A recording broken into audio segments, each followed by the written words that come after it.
Magistrate Zamuzala. Public Prosecutor Ms. Hinda, standing in for Advocate Lelungwe. For applicant 1 and 2 is Mr. Gadundana, standing in for Mr. Namanje. For applicant 4, as well as applicant 5 is Mr. Bangawambo. Applicant 6, Mr. Kasper. Applicant 7, Ms. Gebert. Mr. Kasper is standing in for Ms. Gebert. The silent observers of these proceedings, accused number 2, Cornelius Willemse. Mr. I6 is here for accused number 2, Your Worship. Accused number 8 also before court, that's Panduleni Hamukwaya, appearing in person. Stage is ready to proceed. Court, please. Please, the court, Your Worship, I confirm my appearance as before. That is for 4th and the 5th applicant. We are ready to proceed, Your Worship. As it pleases the court, Your Worship, I confirm appearance on behalf of the 1st and 2nd applicants. I continue appearing on behalf of the 6th applicant. May I please, Your Worship, I appeal on behalf of case number 2 as on a watching brief. We can proceed. Ms. Hinda, maybe before you proceed, sir, I want you to, for the record, can you indicate to the court your qualifications?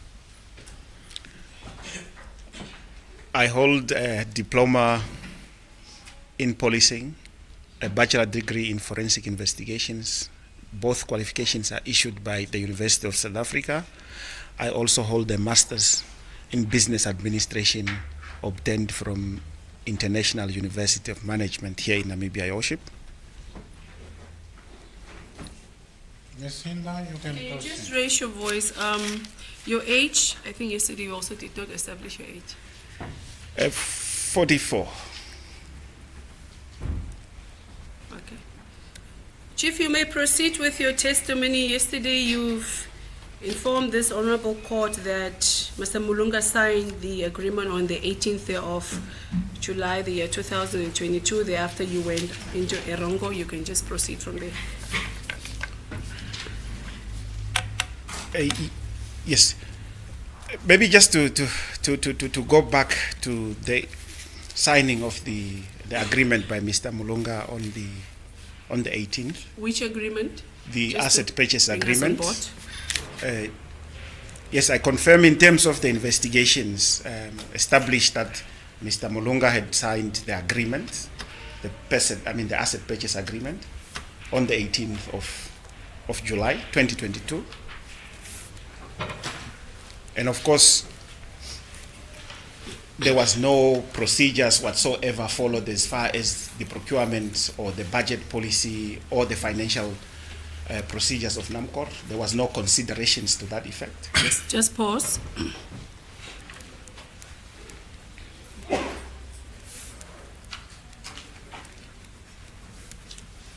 Yes. Immediately after the agreement was signed by Mr. Mulunga on the 18th, the following day, which was the 19th of July 2022,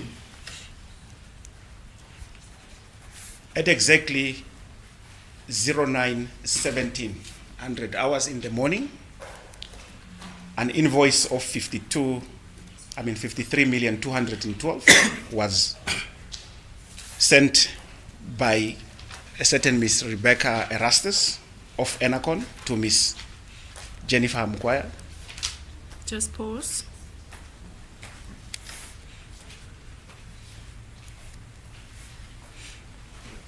Yes, you may proceed. To which Ms. Hamukwaya requested the payment to be processed, or rather sent the invoice to Ms. Olivia Dunaiski, and as well as Mr. Willemse for them to certify the invoice. Pause.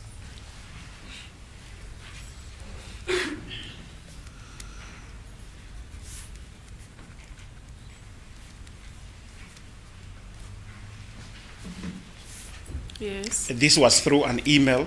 Simultaneously, that email was sent to one of the subordinates of Mr. Hamukwaya, Martha Shikongo, Your Worship. Just pause.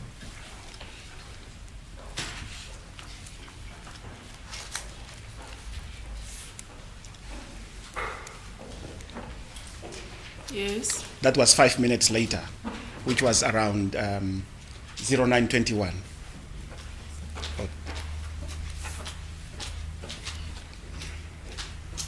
You may proceed. In which he had instructed Ms. Martha to prepare or to initiate the payment process. Who instructed Martha? Ms. Hamukwaya, Your Worship.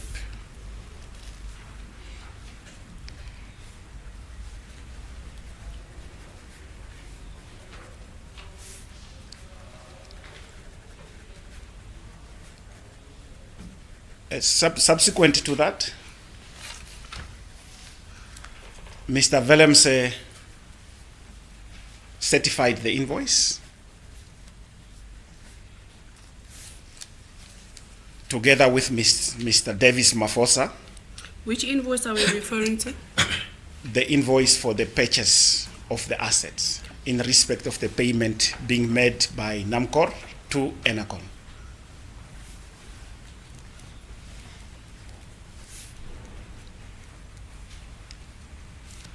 Yes. And Mr. Mafosa had actually certified on behalf of Ms. Dunaiski, as there was an email in which he was requested to certify the invoice on her behalf as she was not in the office.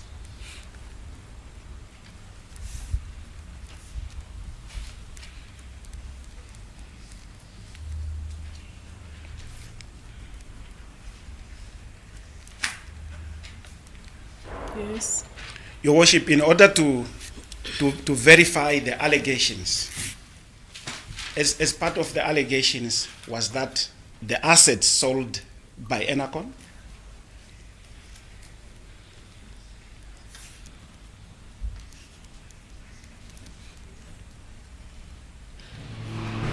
were encumbered to the Ministry of Defense through an agreement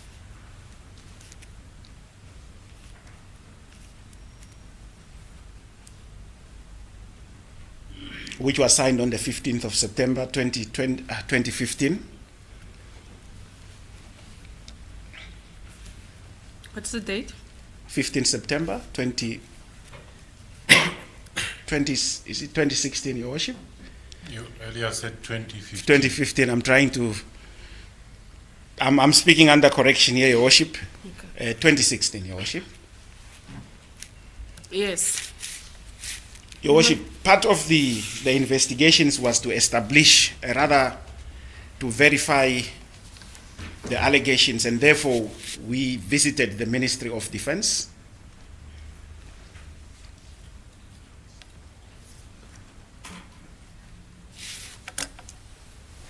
In fact, Your Worship, the investigations conducted at the Ministry of Defense was in twofold.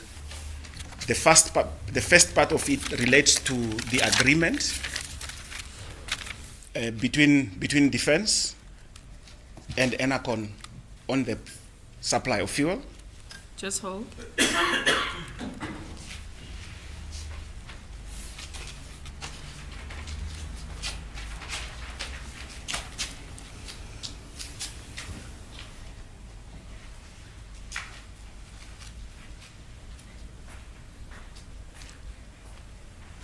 Yes. Whereas the second part of the investigations was relating to the invoices, or rather the purchase orders that were issued by the Ministry of Defense in favor of Enercon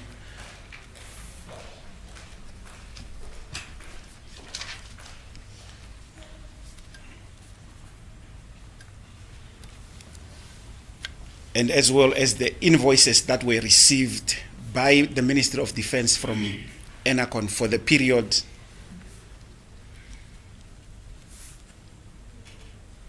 August through to December 2022, Your Worship. The invoices received from? From Enercon by Ministry of Defense. And what's the period that you just gave? 1 August to December 2022. Thank you.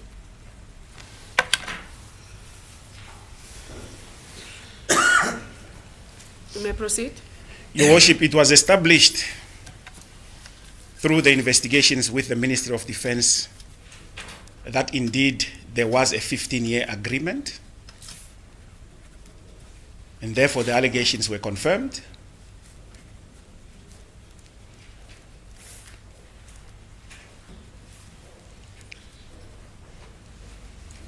And this was the fuel supply agreement between the Ministry of Defense and Enercon.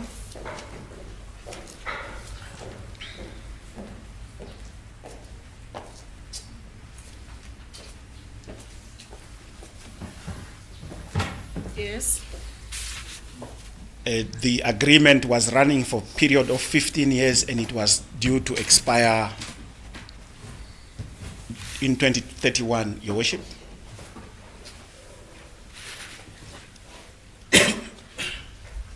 Can you inform the court what the agreement entailed from your investigations?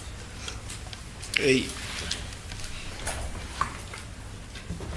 may proceed. Yes. Among others, the agreement provided that Enercon would supply the Ministry of Defense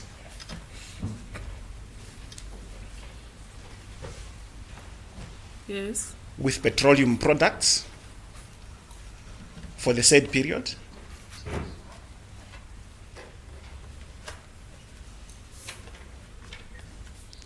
Yes. And that they would continue with other services that they were rendering for the Ministry of Defense, which includes the fuel management system.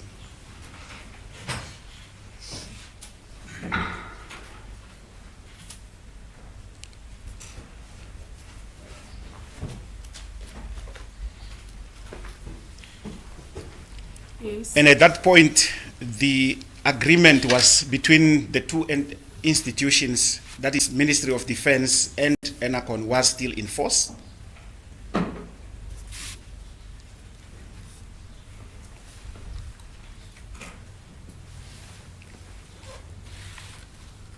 Yes. And it became evident through the investigations that Enercon had not informed the Ministry of Defense that they were selling the assets that were sold to Namcor by Enercon.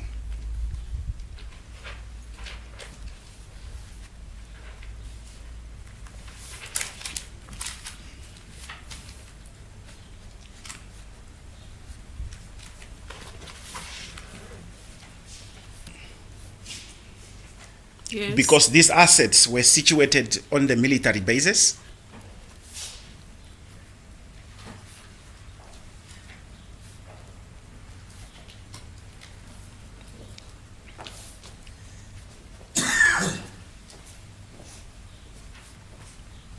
Yes. And in terms of the agreements between Ministry of Defense and Enercon, the assets that were sold by Enercon would become assets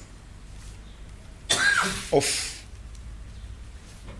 Ministry of Defense once the contract was fulfilled by 2031, Your Worship.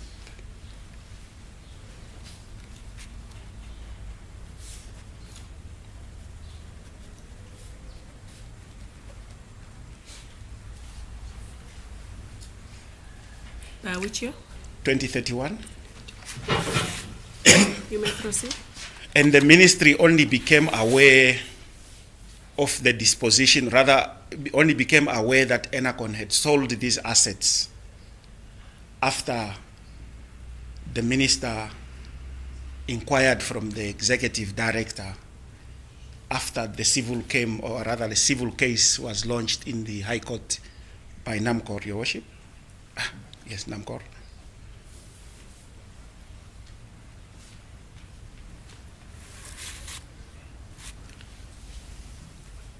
Upon which they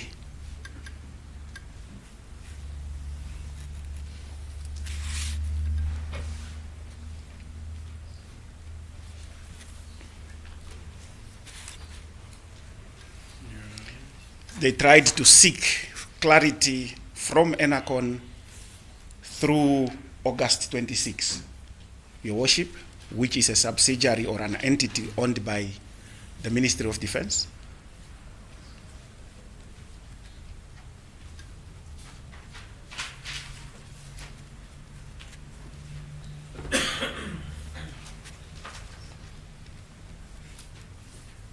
Yes.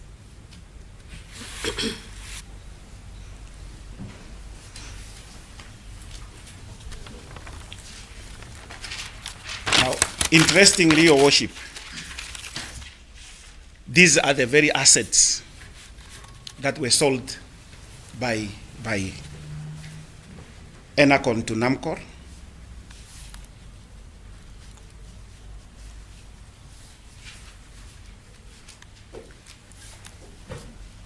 Yes. In actual fact, Your Worship, from the 18th, or rather from the 19th of July 2022, when the payment was made,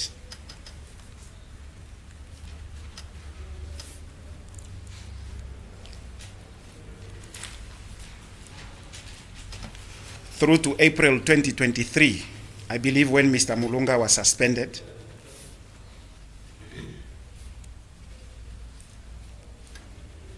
this was unknown to the board, or rather the acquisition of the assets was unknown to the board. In fact, it was unknown to the entire Namcor. Just pause.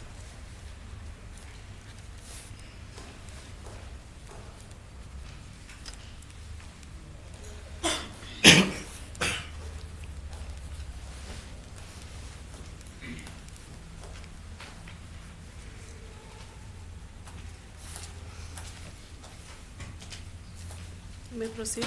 Yes, as the same was only reported anonymously during April 2023, Your Worship, and that is the time Namcor board became aware that Namcor Trading had actually acquired these assets.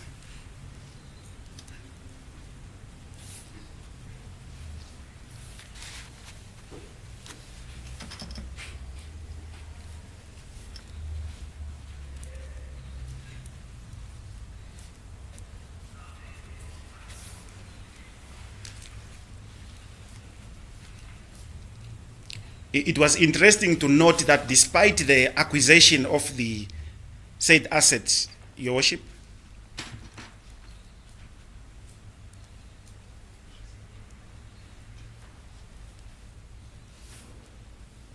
Yes. it was business as usual, in a sense that Enercon Namibia continued supplying fuel to the Ministry of Defense as per the agreement with the defense.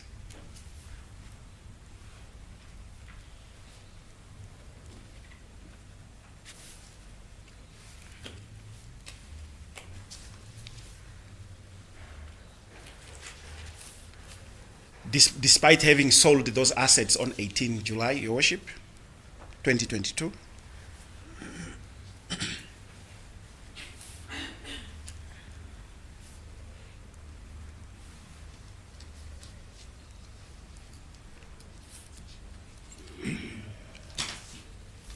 Until today, as far as the investigations has established, Namcor has never enjoyed or received any benefit for having acquired these assets.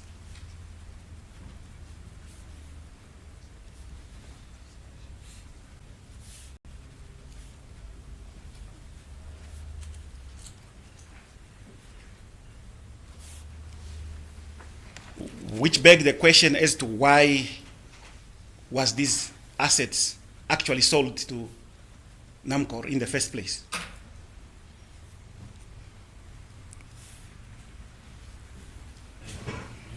Your Worship, I understand that the witness is busy narrating his story, but I note now a question is being asked by the witness.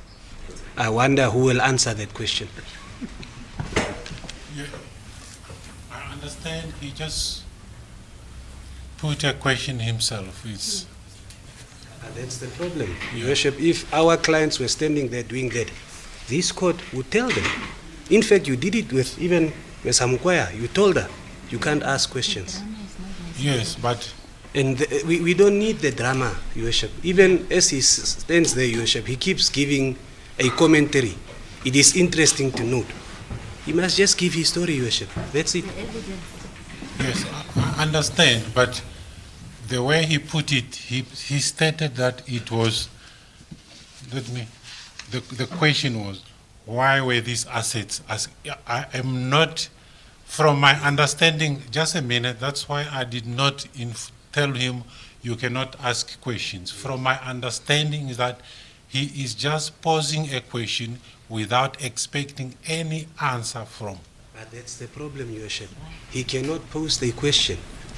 That's the bottom line, Your Worship. Yes, but the question is not posed to anyone. It just appears to me it's a rhetoric question. Why were the assets sold? Which is not needed, Your Worship. We are on record. We Yes. can proceed. Yes. You can proceed, Chief. Judges, pause there.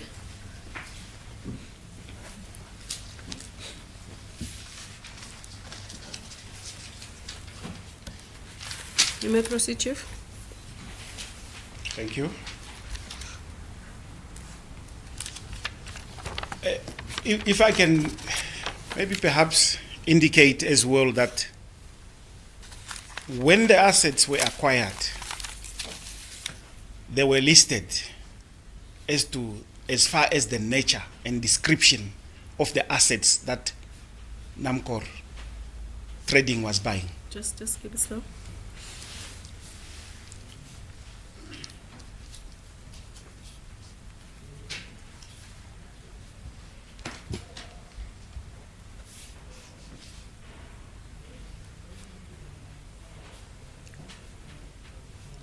Yes. These assets were listed in the offer that was made on the 15th of July 2022.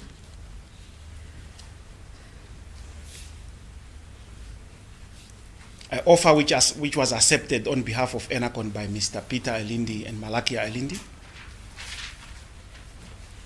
Yes.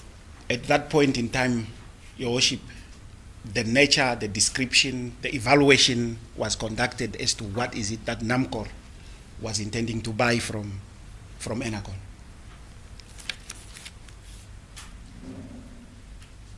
The offer was also annexed to the asset purchase agreement.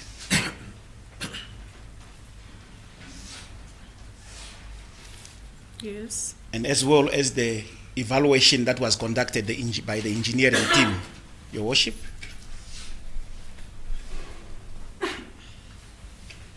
The engineering team, as indicated yesterday, they physically went to the different sites. Yes, just slow down.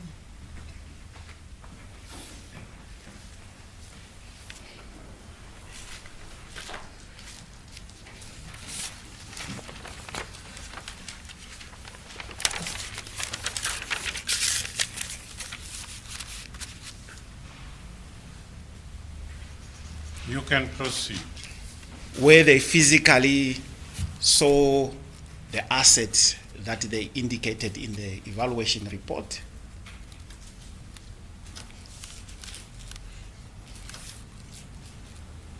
Took pictures of their visits to those destinations.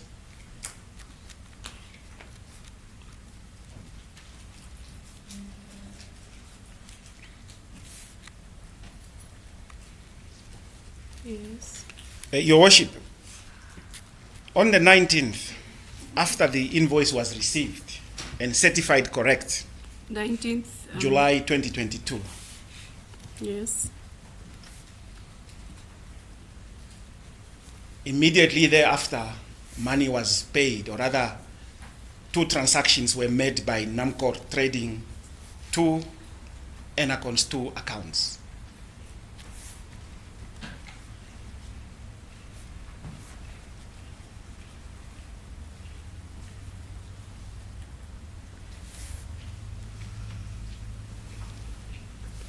Of which an amount of 35 million was paid into Enercon's account ending with a 848. 35 million was paid to? Enercon's account Yes. ending with 848.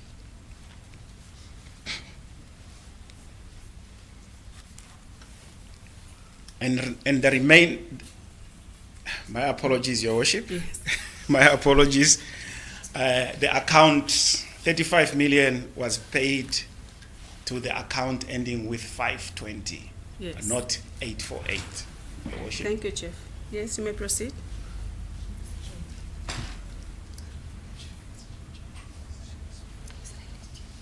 The remaining balance of 18,212,000 was paid to Enercon's account ending with 848.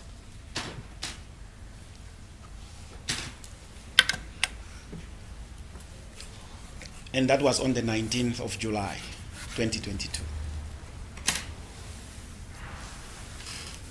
Yes. As per the agreement between the two entities, the amount of 35 million was paid back to Namcor in order to offset the debt that Enercon had incurred with Namcor.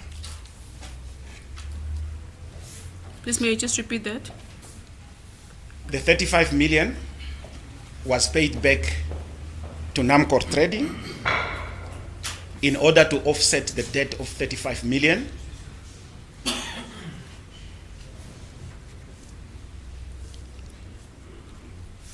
that was incurred by Enercon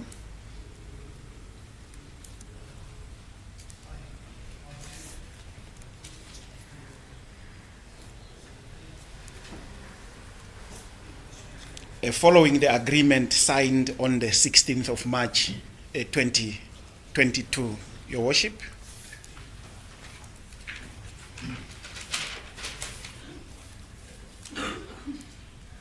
Which agreement was that? The fuel supply agreement.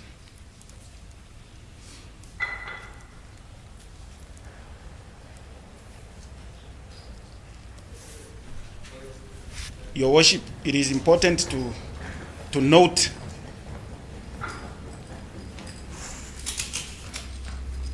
that Enercon only had a credit limit of 15.5 million in terms of that agreement signed, the fuel supply agreement signed on 16 March. Credit agreement of how much? Of 15.5 million. And you said that was in terms of the fuel supply agreement. That's correct.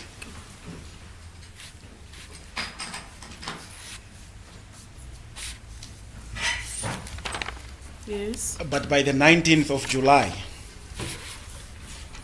they had exceeded this credit limit with at least 20 million, Your Worship. 19 July which year? 2022. And hence, Please just repeat that. By 19 July, what happened? Just repeat. by that. 19 July 2022, Enercon had a debt of 35 million, hence the repayment from the money which Namcor had paid to Enercon.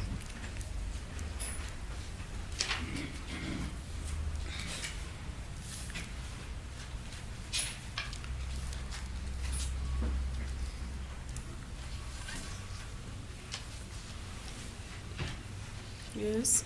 Your Worship, at that point, if one were to include the 73 million debt which Enercon had, or rather which EcoFuel Investment had ceded to Enercon, Just pause there.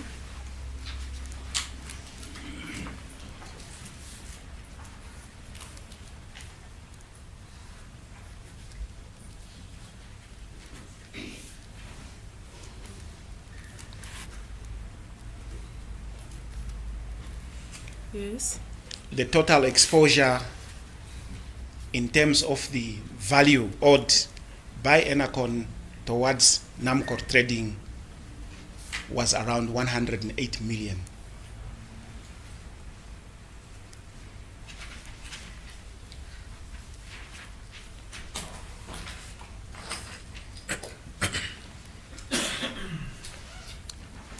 Yes. Jumping back to the account in which 18 million was paid, 18,212,000 was paid.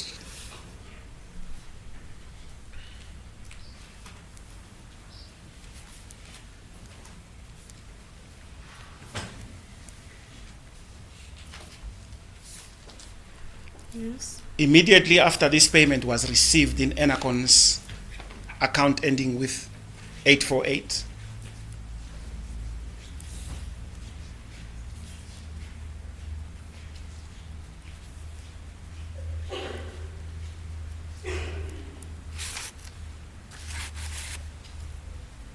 You may proceed. an amount of 3.6 million, which is 3,613,000, Your Worship. 3,613,000 was paid on the same date from Enercon's account ending with 848.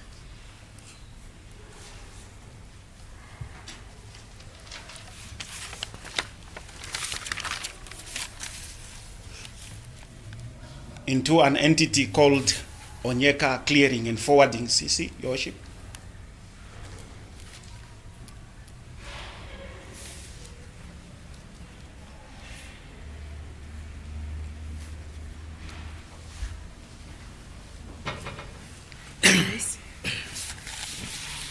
This entity is owned, Onyeka Clearing and Forwarding is owned by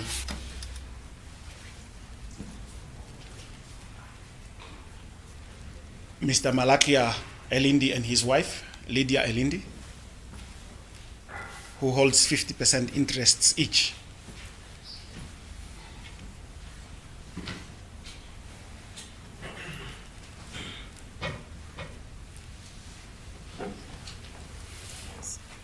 Of this 3.6 million, Your Worship,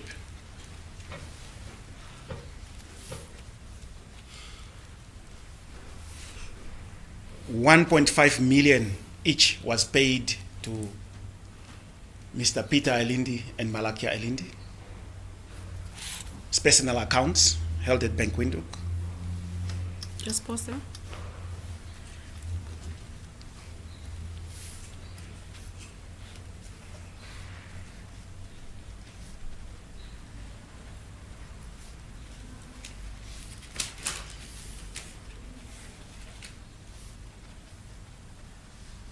Yes. There was also an amount of 9.5 million. Okay, before you proceed, who are the signatories to this account? The signatories to Onyeka Clearing CC includes Mr. Peter Elindi, Malakia Elindi, as well as Lydia Elindi.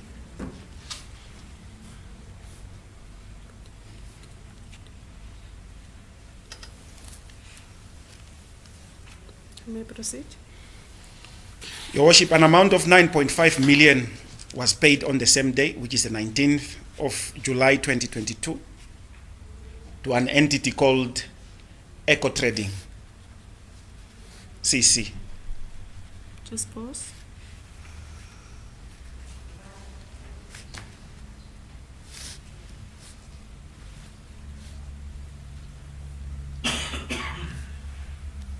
Yes. Which at the time was 100% interests held by Simaneka Victor Malima.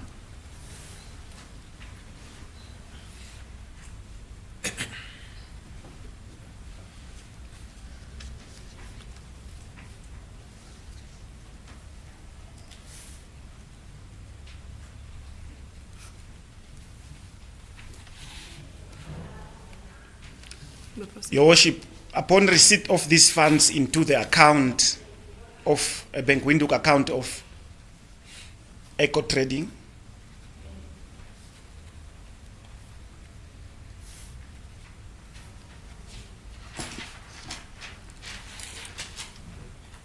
funds were dispersed, Your Worship, to various entities and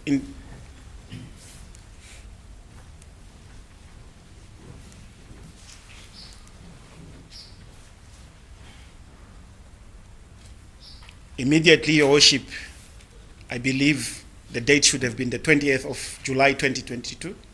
Yes, 22. An amount of 1,040,000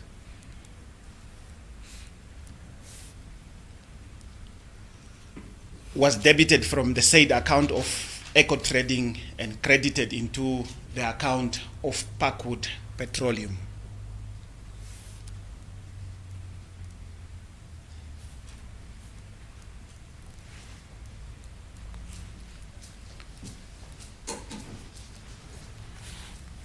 Yes.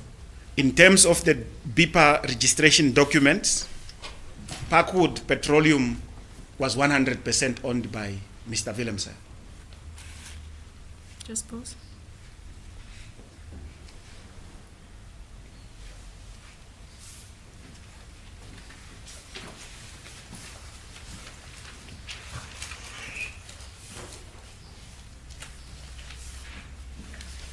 Yes.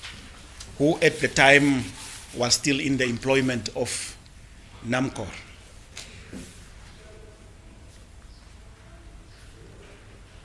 As manager, supply and logistics.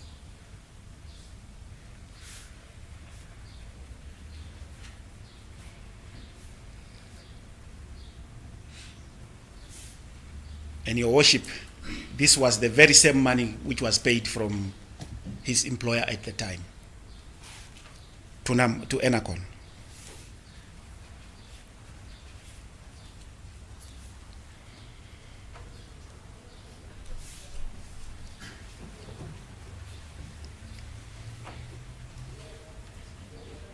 Yes. Another amount, Your Worship, of 1,470,000 Namibian dollars. 1 million? 470 Yes. was paid into a Bank Windhoek account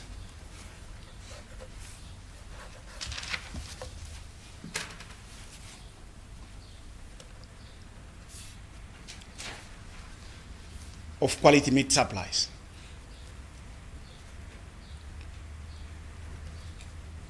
An entity which I indicated yesterday is owned by Ms. Helene Itano.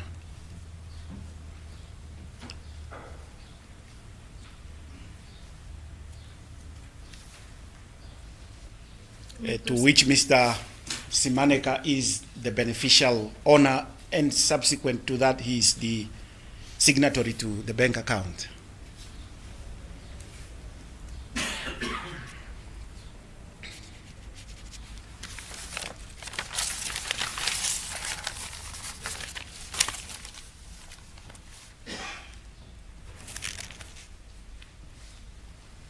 Yes.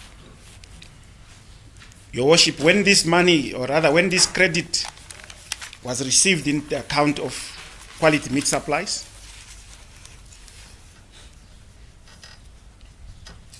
immediately an amount of 960,000 Namibian dollars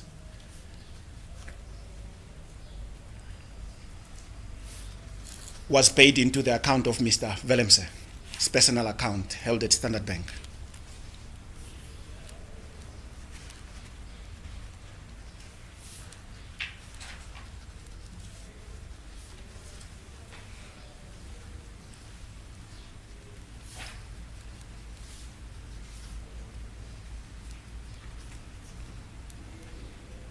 This money, Your Worship, was still the very same money which was originally paid by Namcor to Enercon, and then from Enercon to Eco Trading, and then from Eco Trading into Quality Meat Supplies, and ended up into the account of Mr. Willemse. Just pause.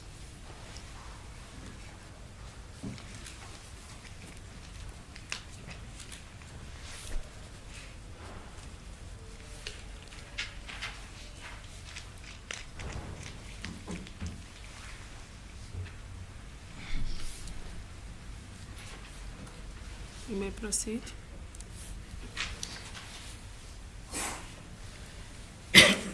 The remaining balance of 500 from the 1.7 from the 1.470. Remaining balance of? There should have been a remaining balance of 510, Your Worship, of which an amount of 500,000 was paid into the account of Panduleni Farming.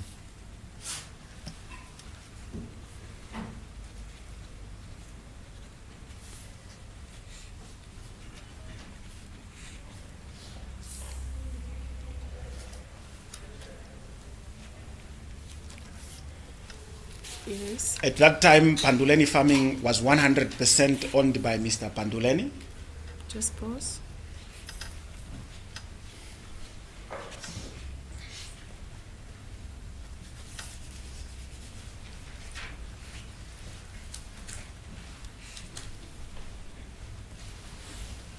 Yes.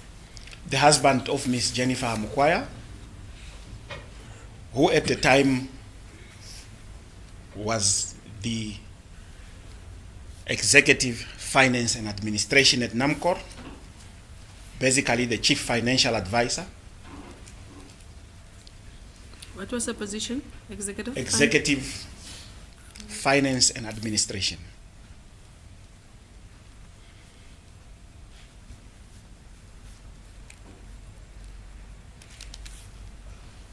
Your Worship, in order for this money to leave the account of Namcor, the 53 million,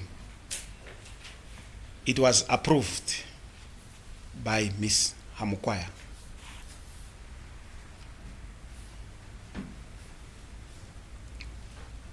Just pause.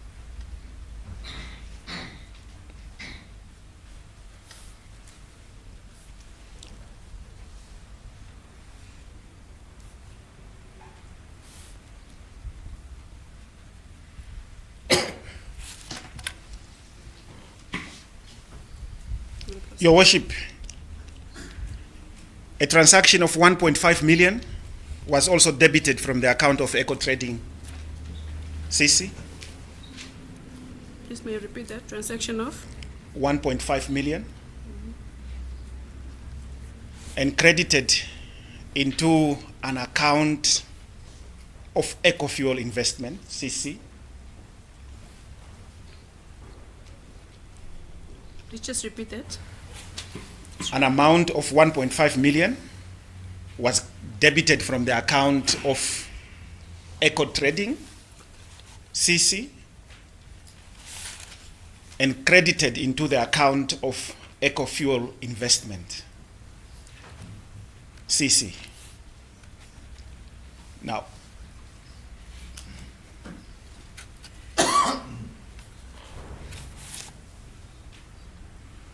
Yes. so EcoFuel Investment CC was at the time owned by Johanna Munjeko and Martha Antindi.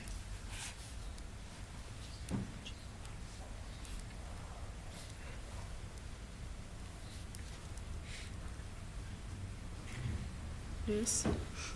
And Your Worship, this money was withdrawn in cash at Nedbank in two parts immediately after it was received. Do you know when this money was withdrawn? I'm speaking under correction, Your Worship, somewhere between 20 to 21 there, of July 2022. Yes. And it was withdrawn into the first 700,000 and 800,000, which made up 1.5.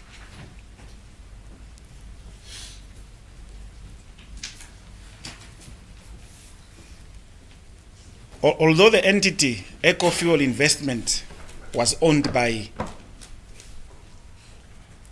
Johanna Munjego and Martha Antindi, the signatories to the specific bank account in which this money was paid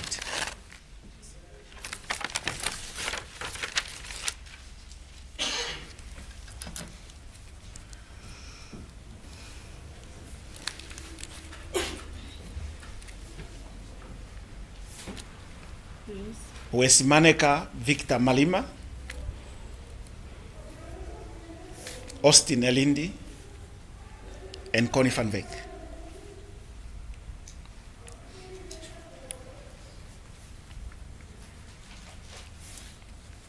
Were your investigations able to... Slow down. Sorry, Your Worship. Before you proceed, you testified that the amount of 1.5 million Namibian dollars was withdrawn cash in two parts. That's correct, Your Worship. Do you know who withdrew the amount? Mr. Connie van Wyk, No, Your Worship. Thank you. Who withdrew the money? Mr. Connie van Wyk,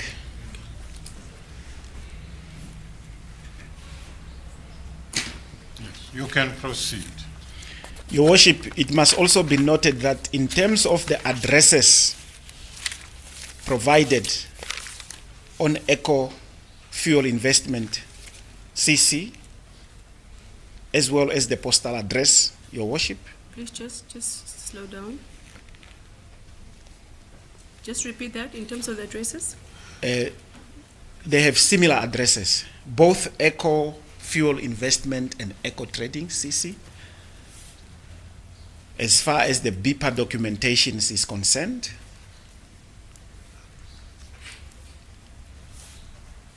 the address provided there is number 15, Hamukwaya Street, Auckland Park, which happens to be the address of Mr. Peter Elindi.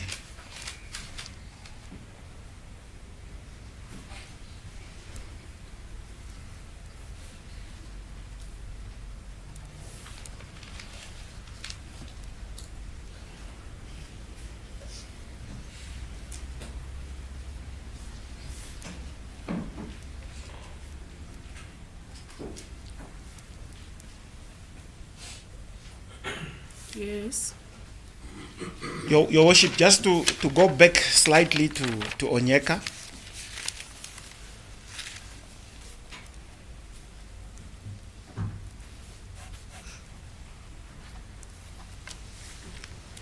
There were 2 additional payments made by Enercon amounting to 200,000 Namibian dollars between 20 July and 25 July. Just pause.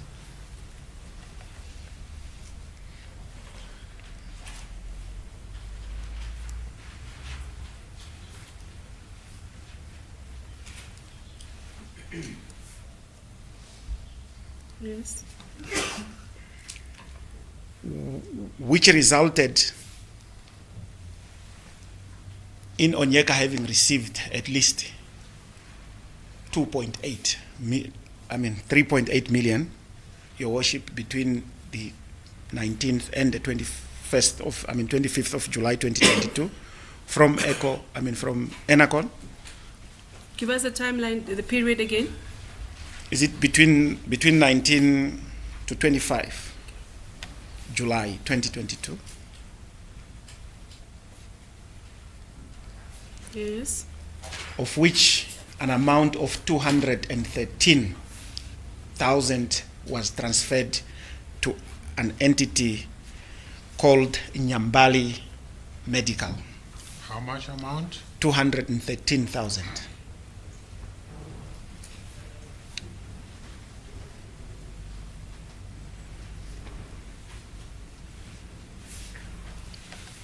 Yes.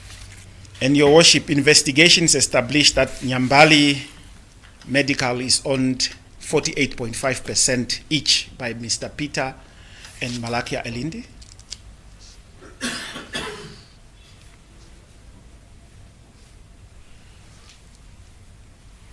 Of which the remaining percent is in the name of a certain Adele Conradi.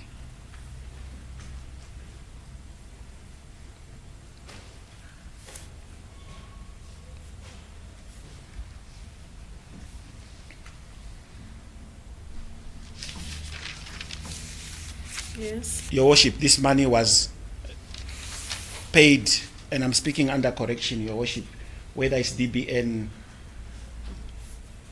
Yes, DBN, Your Worship. Which money are you talking about? The 213, Okay. 212,000 and something was paid to DBN, Your Worship. TBN, what do you mean? Development Bank of Namibia. Okay. From the account of Nyambali.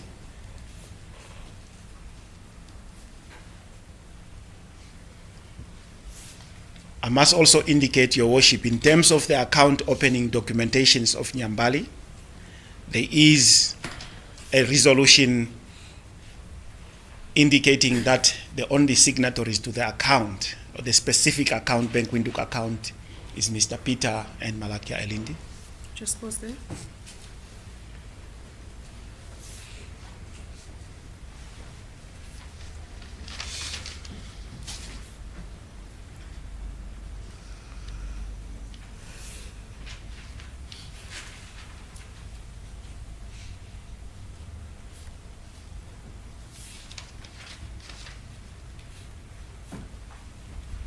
Yes. Your Worship, going back to eco trading, there was another 1 million that was paid, Your Worship. I'm speaking under correction to verify on the bank statement later. I believe somewhere 20 July 2022, Your Worship, which is still part of the money that initially originated from Namcor. This money was paid into an entity by the name Venus Technology.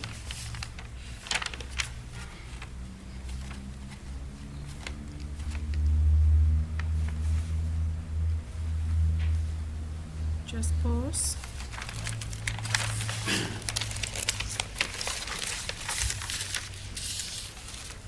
Yes.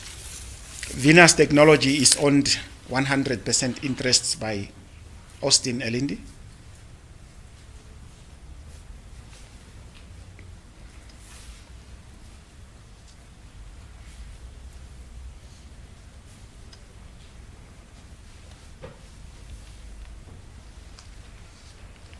And it was part of this money, Your Worship,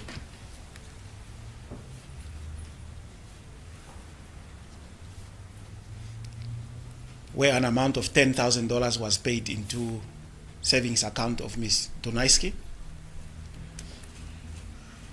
at the beginning of August 2022.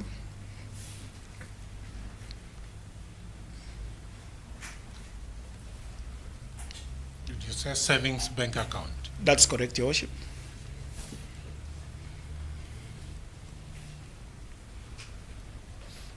Yes.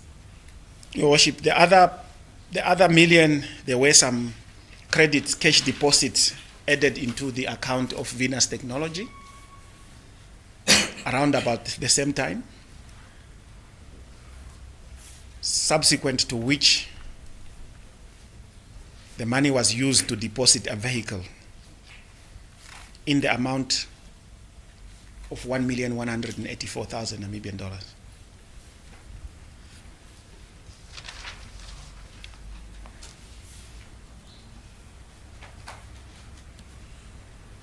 Can you just elaborate on that? What amount? 1 million. 1,184,000 was used to pay for a deposit on a hire purchase of a vehicle bought by Austin Elindi from Bank Windhoek.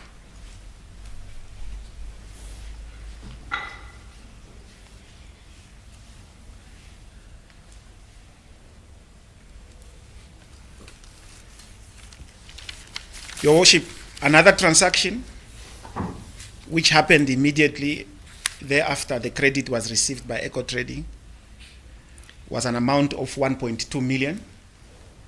Can you, before you proceed, Chief, can you just tell the court what did you do investigations on this vehicle? Who owns the vehicle?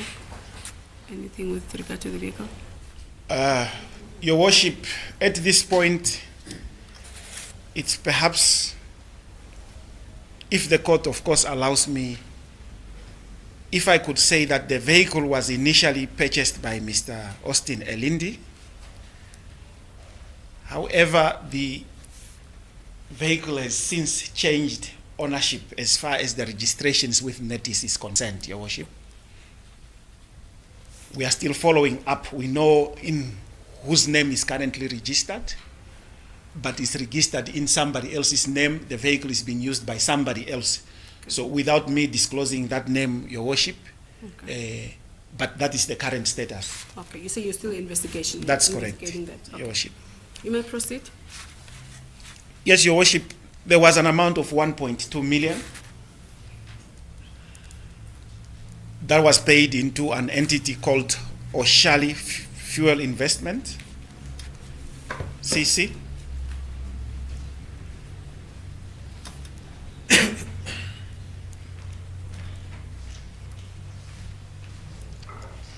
Yes.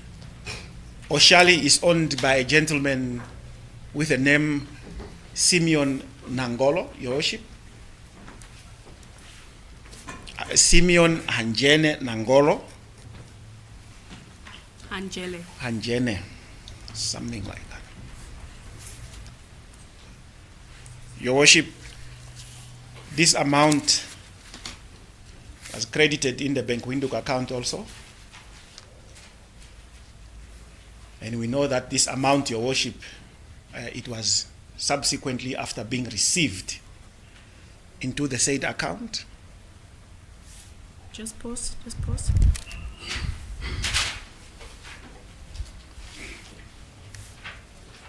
Yes. Paid to Namcor by Oshali Fuel Center, Your Worship.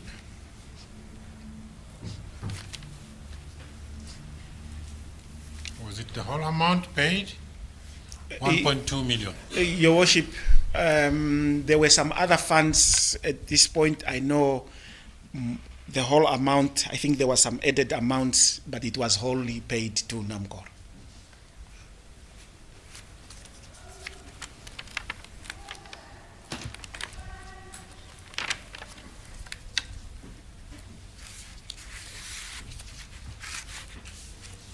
Now, Yes. Your Worship, having looked at how the distribution of the funds that were received from Namcor was applied, Just pause.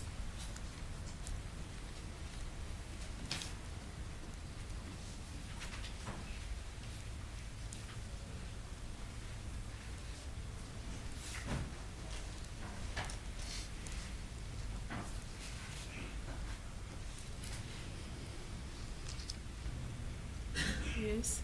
and taking into considerations that Namcor had bought assets,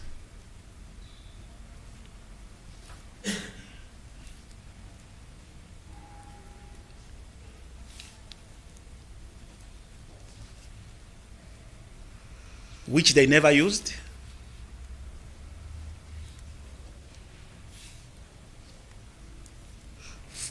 from 18 July to date, Your Worship, 18th July, which year? 2022. Yes. It was concluded that the the asset purchase agreement was simply a vehicle Just pause.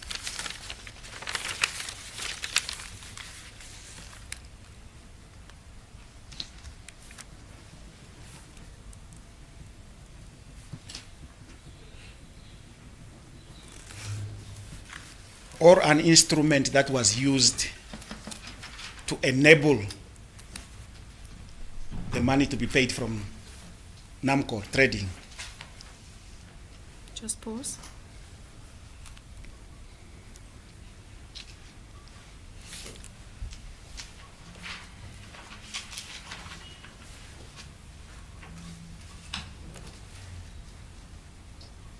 Yes.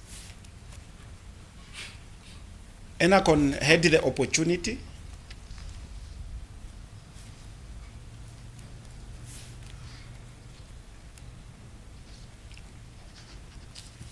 and so did Mr. Mulunga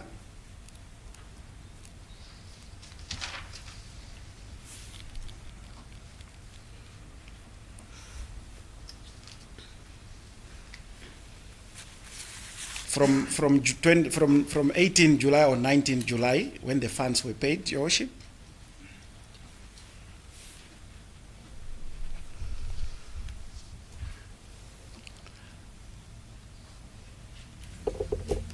until the time when Mr. Mulunga was suspended.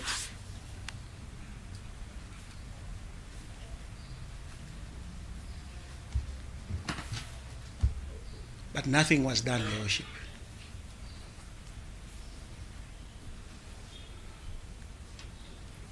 And the evidence, Your Worship, Just pause.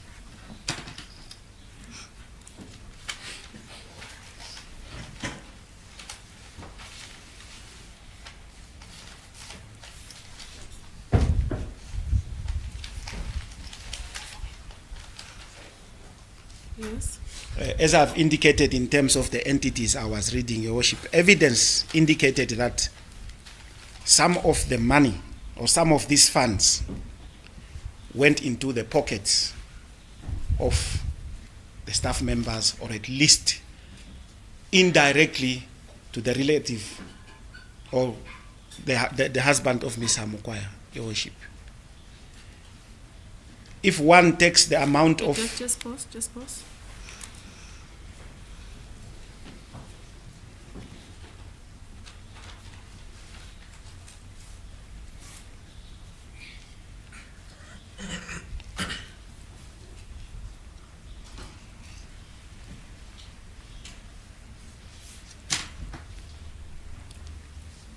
Yes.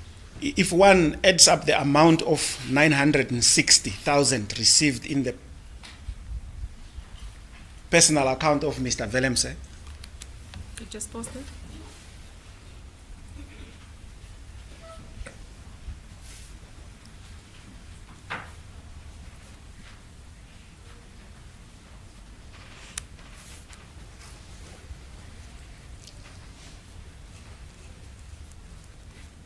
Yes. and 1,040,000 Namibian dollars which went into his entity, or rather an entity 100% interests held by him, Which entity is that? Parkwood. Yes. He received a gratification of at least 2 million.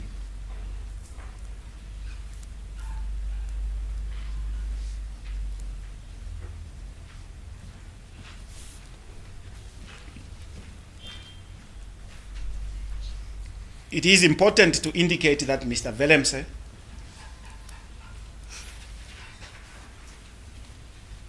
Yes. was instrumental in the acquisition of the assets by his employer from Enercon.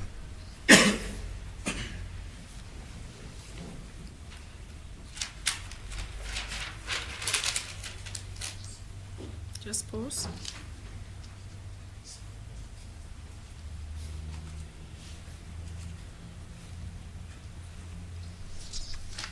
Why do you say that, Chief?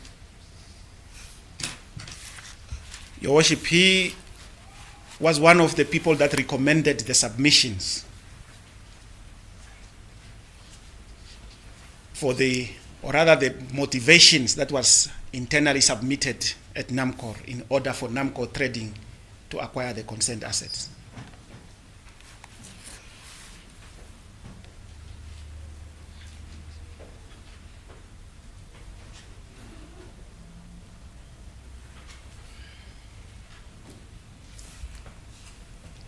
He himself, Your Worship, and Ms. Dunaiski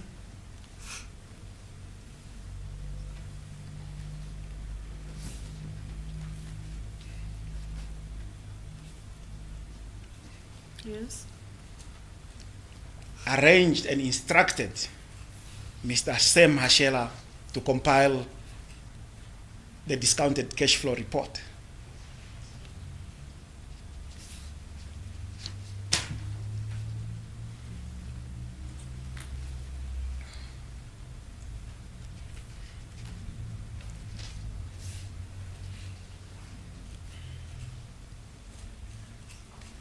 And Your Worship, these are activities which they were executing in their official capacity at the time, and yet ended up receiving gratification from the same proceeds. Just pause there.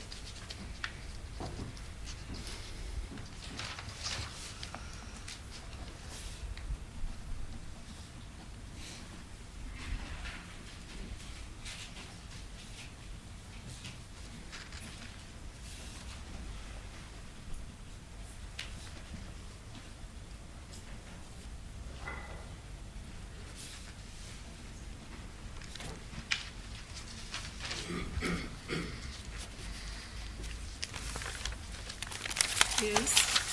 Similarly with Ms. Hamukwaya, Your Worship,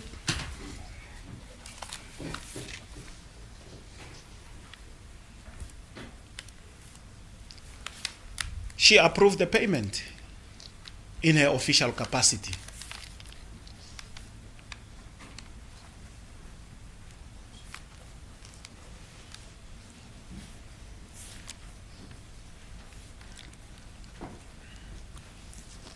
Yes. Following which an amount of 500,000 Namibian dollars was paid to Panduleni Farming.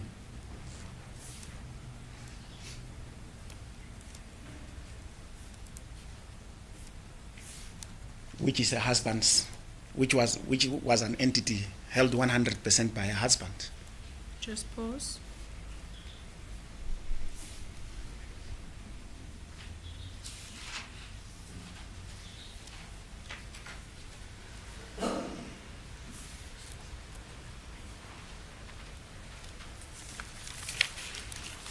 Whilst we are at Panduleni Farming, were you able to follow the 500,000 that was paid into Panduleni Farming CC account? Your Worship,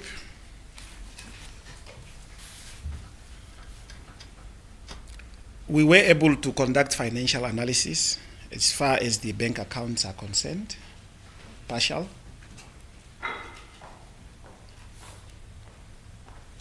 Yes. I know altogether, Your Worship, when I've spoken about the gratifications that were received as a result of the fuel supply agreement, Your Worship, I know that there was an amount totaling 643, I'm speaking under correction, Your Worship, 643,000 that was paid into the mortgage, which I suppose is a home loan of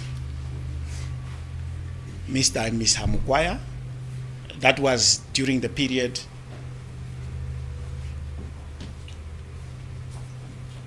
May 2022 through to 17 December 2022. But I would still quantify how that was done because there were other additional payments that was received as a result of the fuel supply. Okay. You can continue.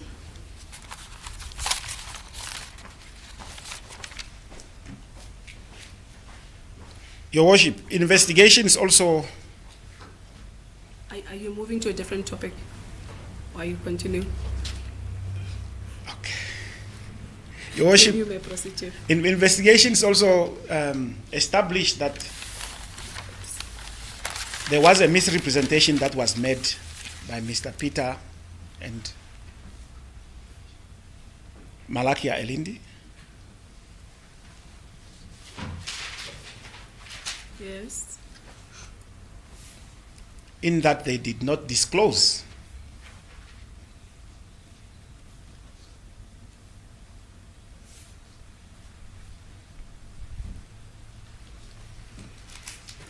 that these assets, Namcor could not take ownership of the assets which Namcor was buying.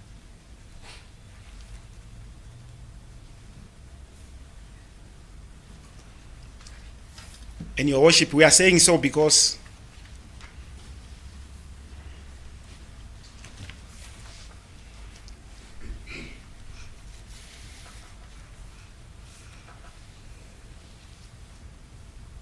Yes. when the offer was made on the 15th of July, the commercial offer, on the 15th of July 2022,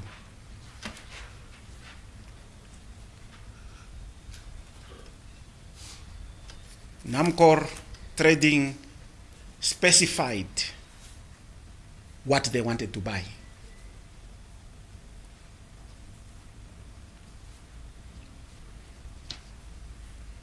Before Enercon accepted the offer, they had the opportunity to change or to indicate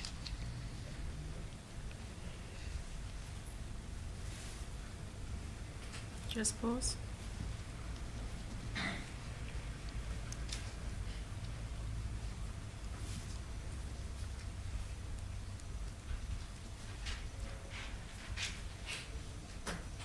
Yes. they could indicate that they were not selling the assets, for example, or that Namcor could not buy the assets which they had indicated in their offer.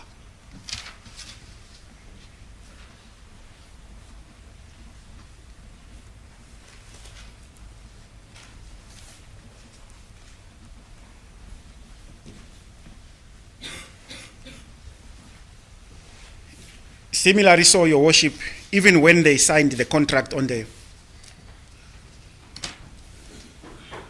Your Worship, the dates are a little bit tricky here. The commercial offer was on the 8th of July, not 15. And I just need to be corrected on what I said there. The commercial offer was on the 8th of July, whereas the signing of the agreement by Enercon was on the 15th of July. Yes. So similarly, on the 15th of July, when they signed the agreement, they also had the opportunity to specify as to what exactly they were offering to Namcor, but that was not done.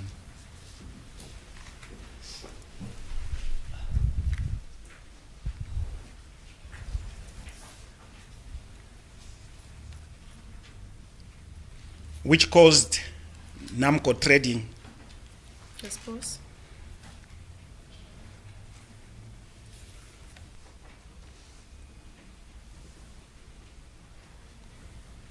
Yes. to suffer an actual loss of 53,212,000, which has not been recovered to date.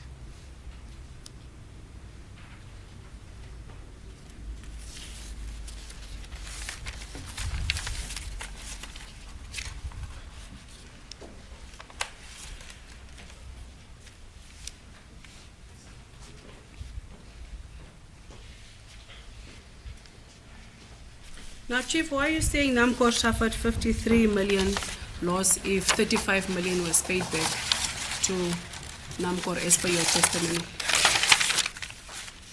Your Worship,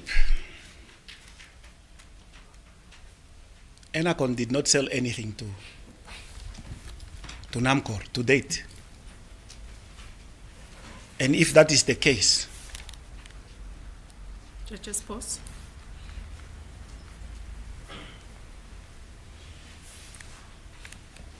Yes. Enercon had used part of the 53 million to offset the debt. Basically, Enercon paid the debt it had with Namcor, with Namcor's money.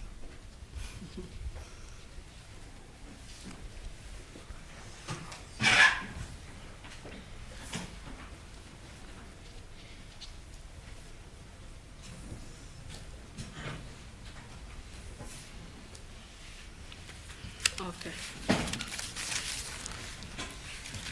Just slow down.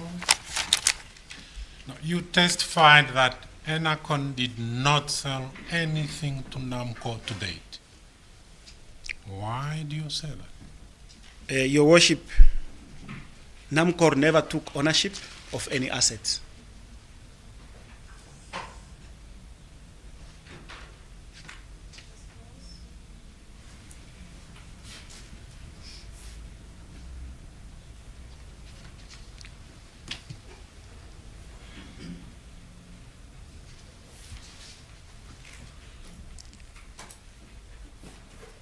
And Your Worship, this was enabled by Mr. Mulunga, in a sense that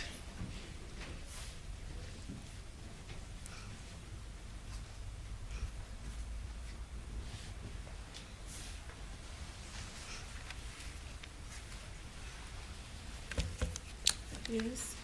he bypassed all procedures in order to have that contract signed, Your Worship.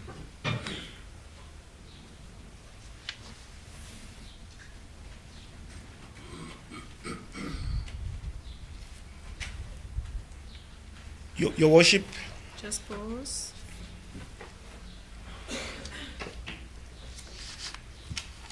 You may proceed. if Namcor never took ownership of the assets they intended to buy, Your Worship,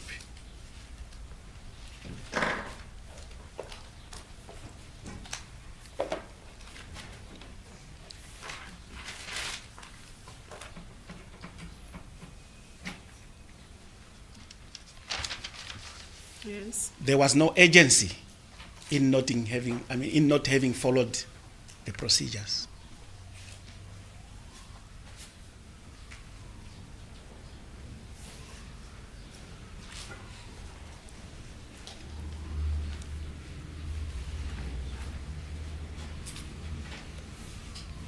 Yes. Mr. Mulunga was well aware of this accusation from the time he started planning to buy the assets. Just pause.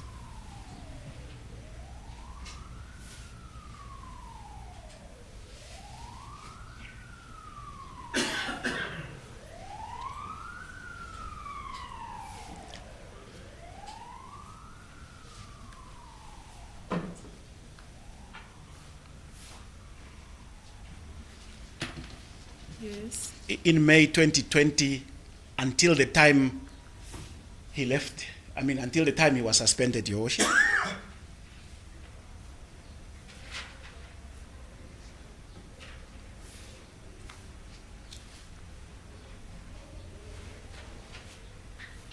In April 2023.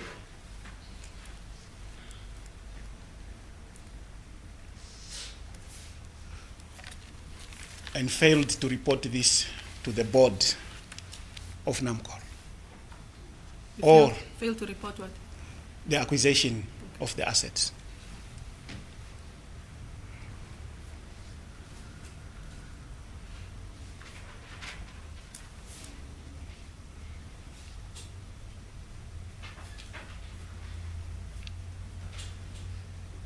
Yes. Your Worship,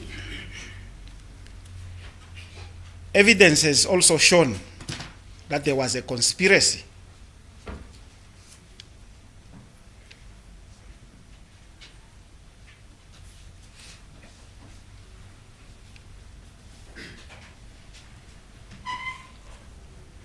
Yes.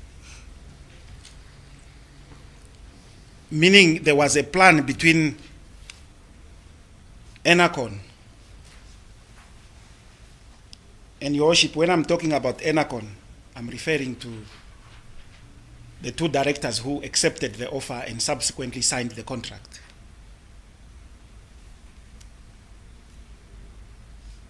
Who were those? Mr. Malakia and Peter Elindi.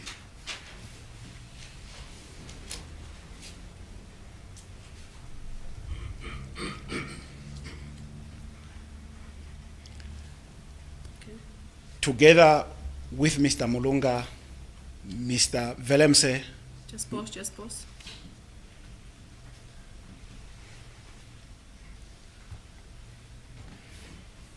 Yes. Ms. Hamukwaya, and Ms. Dunaiski.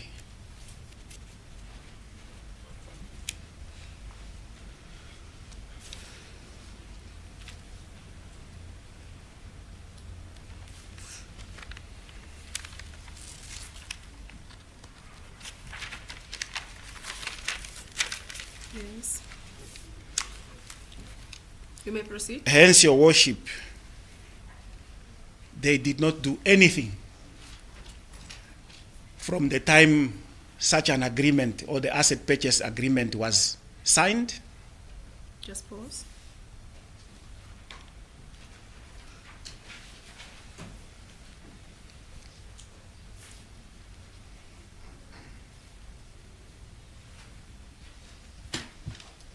Yes. The value of the consent asset paid to Enercon,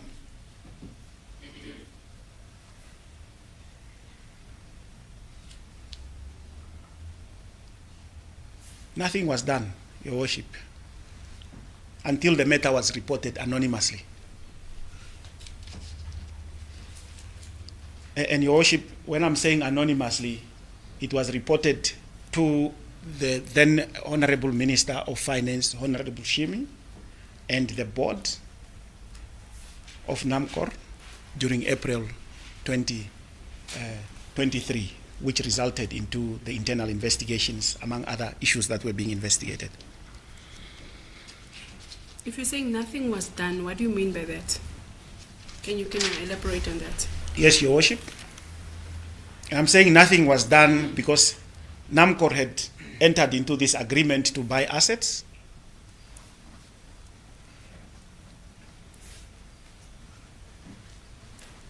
Assets which they did not use or own,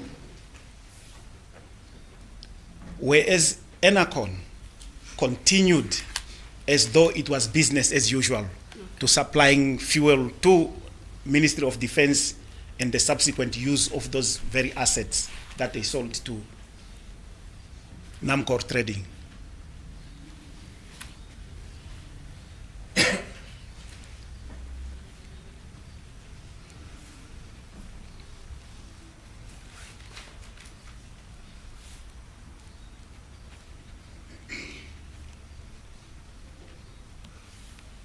May I continue? Your Worship, I believe I can move to the fuel supply. Just pause.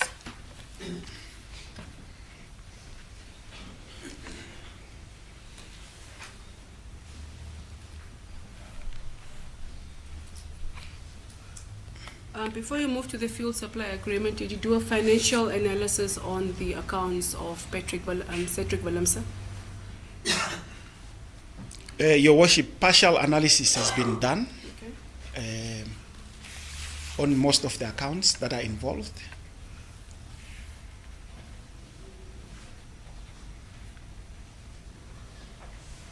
Yes. Which is how the Commission was able to actually conclude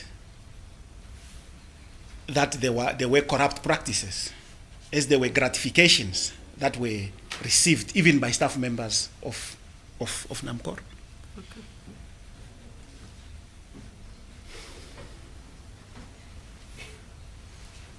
You may proceed.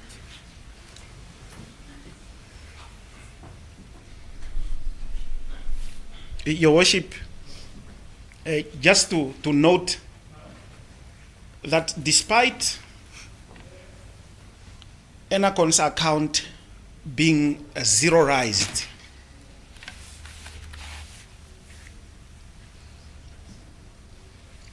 Pause.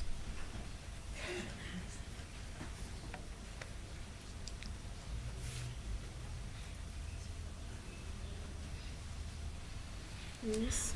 and what I mean when I'm saying zeroized is, on the 19th of July, 35 million was paid back to Namcor by Enercon, meaning the account of Enercon had a zero balance.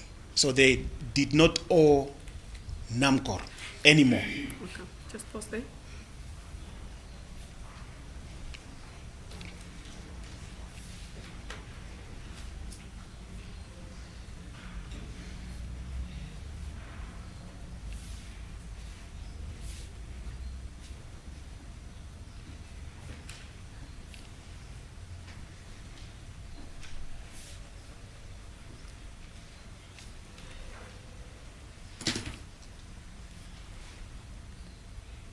Yes. Your Worship, between 1 August 2022 through to end November 2022, Yes. the debt of Enercon again rose to 35,747,651 Namibian dollars.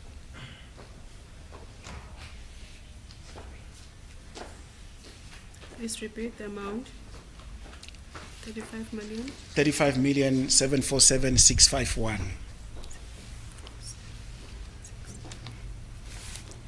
Yes. You might be wondering, Your Worship, how I know this figure. It's because Yes. initially, when I started my testimony yesterday, I indicated that Mr. Kongoro, in Mr. Kongoro's statement when he reported the case, he indicated the value, the total value of the fuel that was not paid for by the two entities was a little over 277 million. Which two entities? Enercon and Arango. Okay. Just pause.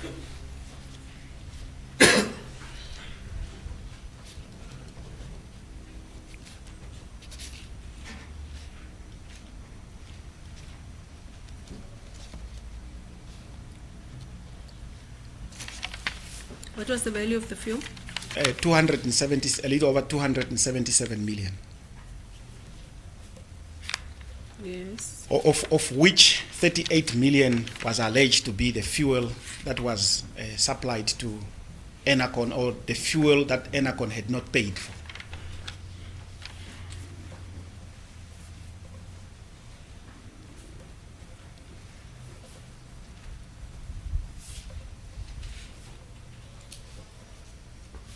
Yes.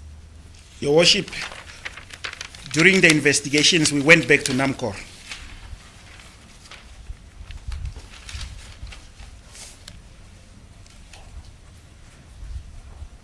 Where Your Worship, we requested records, invoices, in order to prove the allegations.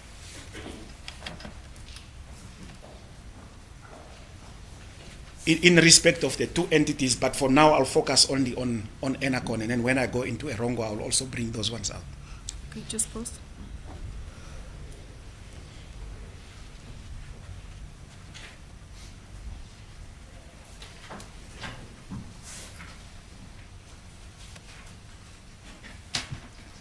Yes. So, Your Worship, Namcor Trading was able to provide investigations with invoices totaling 35,747,651 Namibian dollars.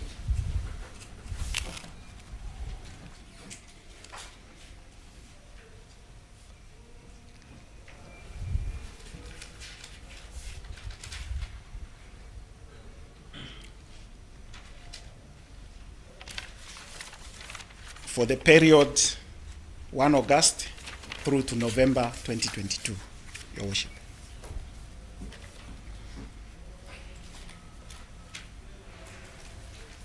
August to November 2022. Your Worship, and these were invoices that were issued by Namcor Trading in regard to the fuel or petroleum products that were supplied by Namcor Trading to Enercon. just pause.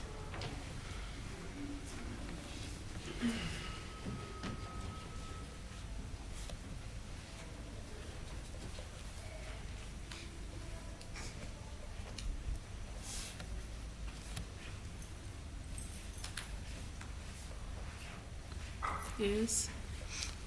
And upon reconciling, Your Worship, that's why we had a different figure, slightly different figure from the figure that was reported in the initial statement of Mr. Kongoro.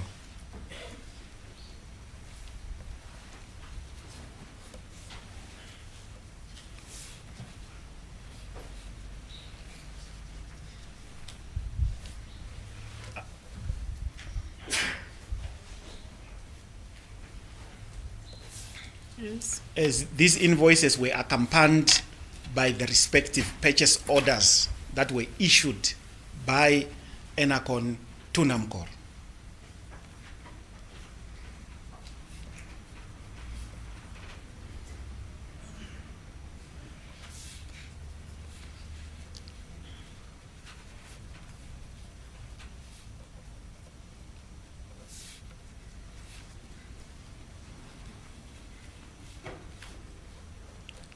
Yes. And also comprised of email approvals by the members of the credit committee. In this regards, the approval I'm referring for, Your Worship, is in respect of Ms. Hamukwaya, Ms. Olivia, and Mr. Willemse.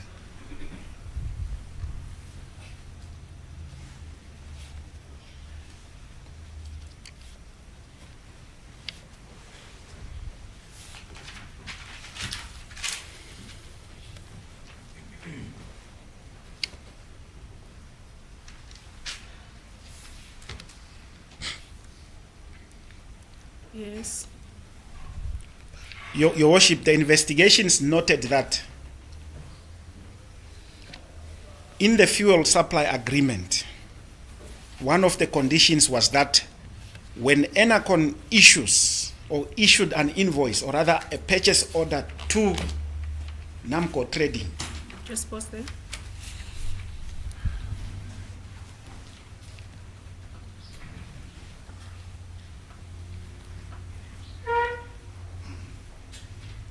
Just repeat that and you can continue. yes, one of the conditions in the fuel supply agreement was that when Enercon issues a purchase order to Namcor Trading for the supply of fuel,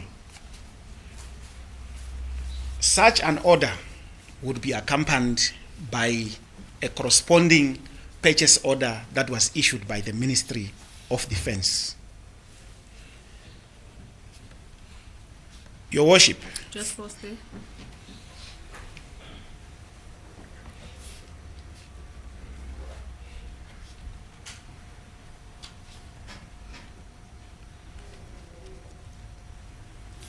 Yes.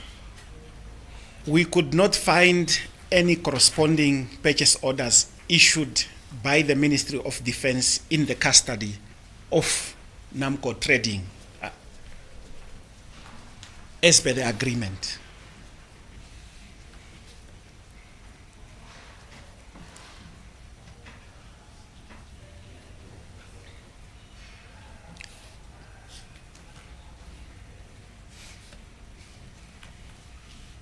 Yes. Which meant that the supply of fuel by Namcor Trading, Your Worship, was contrary to their own, to the agreement. Just pause.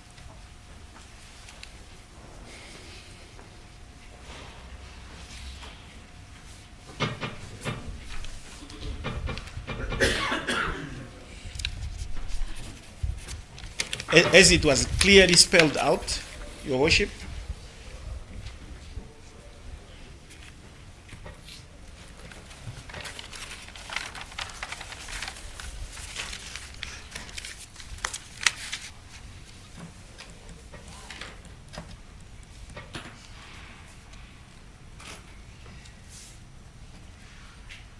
in the fuel supply agreement, that failure to providing a corresponding purchase order issued by the Ministry of Defense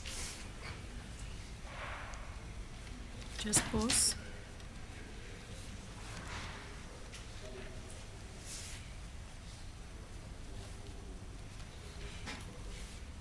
Yes. that no fuel would be supplied to Enercon.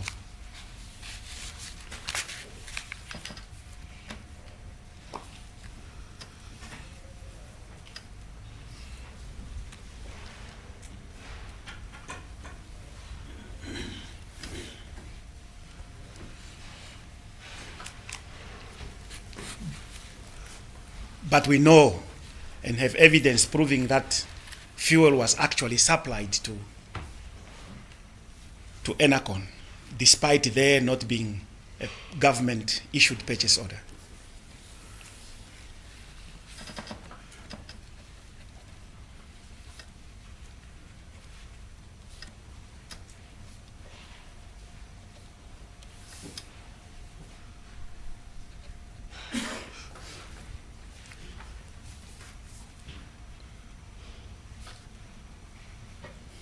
Yes. Your Worship, the investigations proceeded back to the Ministry of Defense.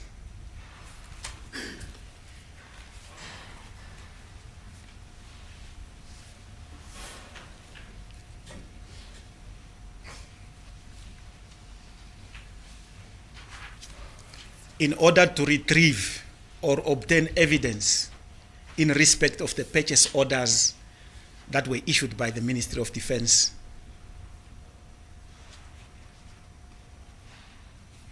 in favor of the supply of fuel done to them by Enercon for the period 1 August through to November 2022, Your Worship.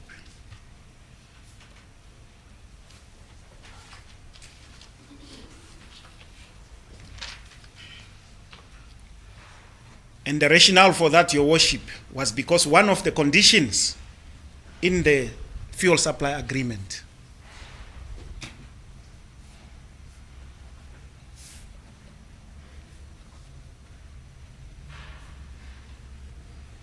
Yes. was that all the invoices issued by Enercon to defense will have Enercon's account ending with 520, Your Worship.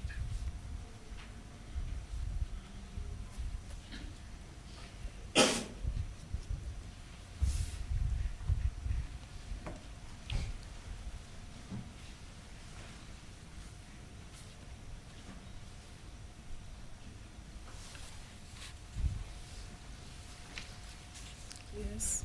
Your Worship, the purchase orders, invoices for the period I mentioned were obtained from the Ministry of Defense.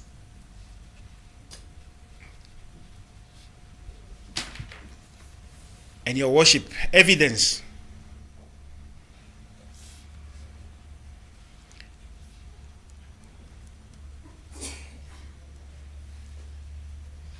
Yes. indicated that Enercon had issued invoices for that period listing the account ending with a 848.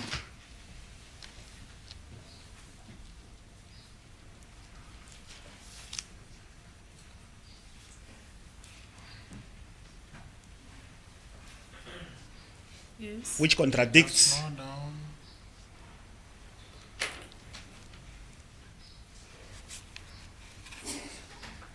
Which contradicts. yes, which contradicted the terms and conditions of the agreement, of the fuel supply agreement. As it indicated, such invoices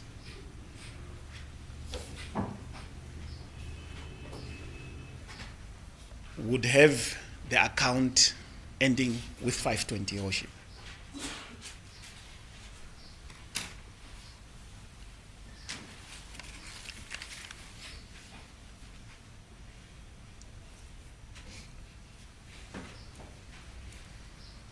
Which was a misrepresentation in this regard. Because the money would not have gone in the intended account, Your Worship.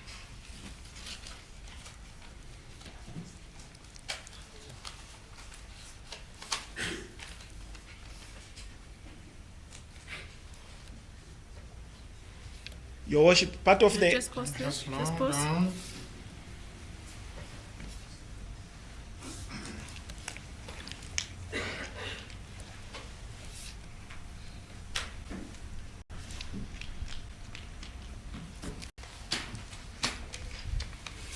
You can proceed. Your Worship, in order for a payment to be processed through a purchase order, Your Worship, Just pause.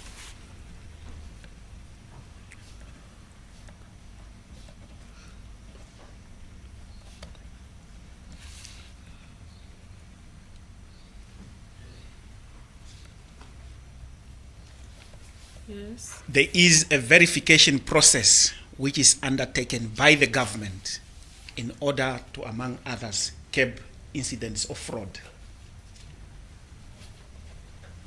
Just pause.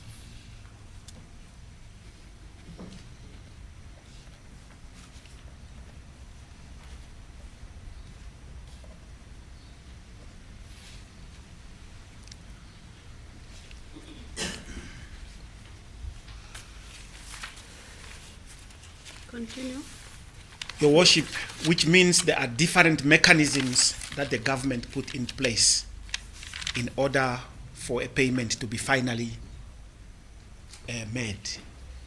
There are makers and checkers within the finance streams.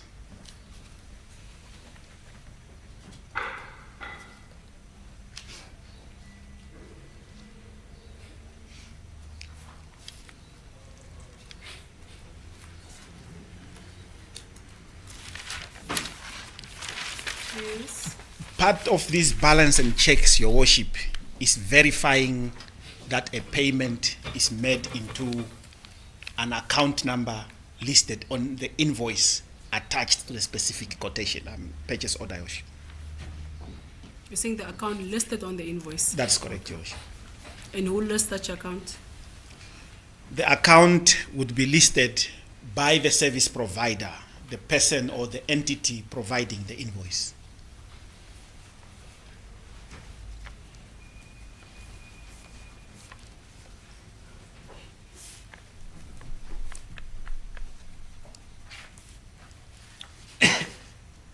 What it means, Your Worship. Just pause.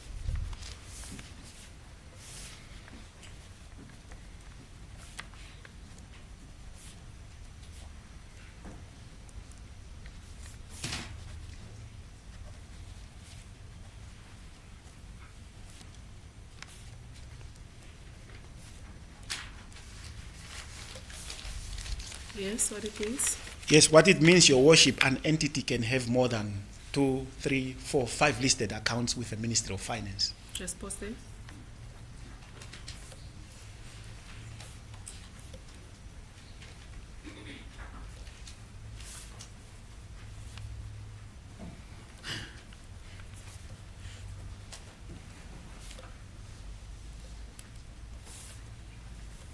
Yes. And the payment will be made to an account which is listed on the specific invoice at the time of payment.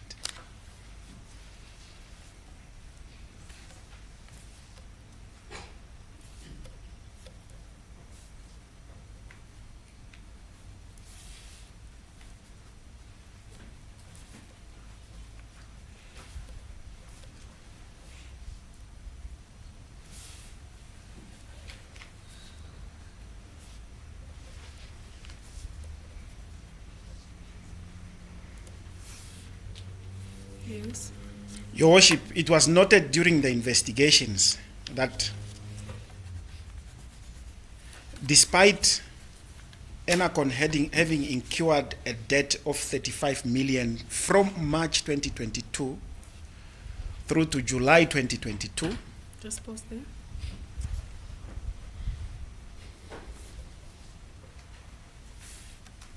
Please, may you just repeat that?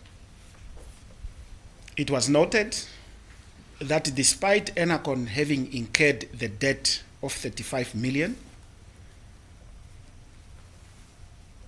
Yes. as a result of the fuel supply agreement signed on 16 March 2022, Pause.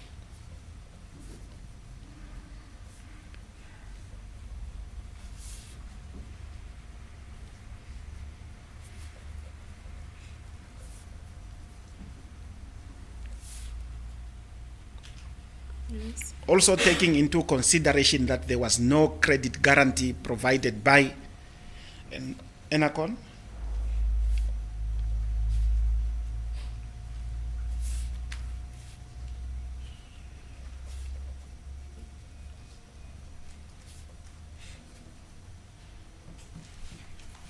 it looks like Namcor trading through its credit committee members Just pause.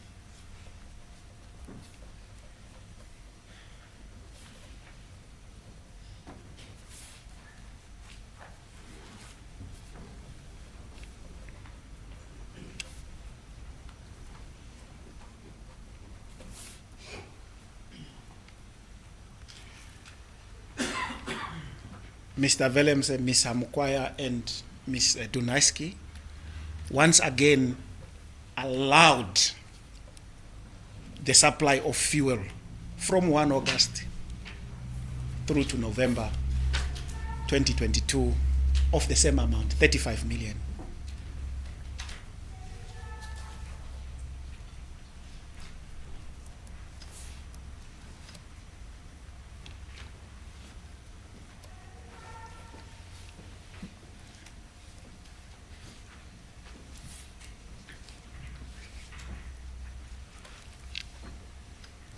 This, when in fact, Your Worship, Enercon had already demonstrated from March 2022 to July they had demonstrated their inability to honor their debt.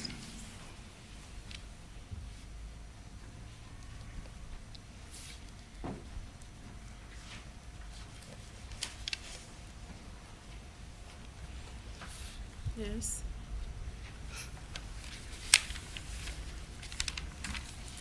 In this regard, Your Worship, Namcor is exposed to the loss of that same amount because they supplied petroleum products.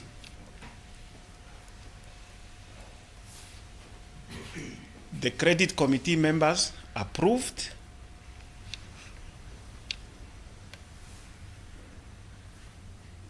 Just pause.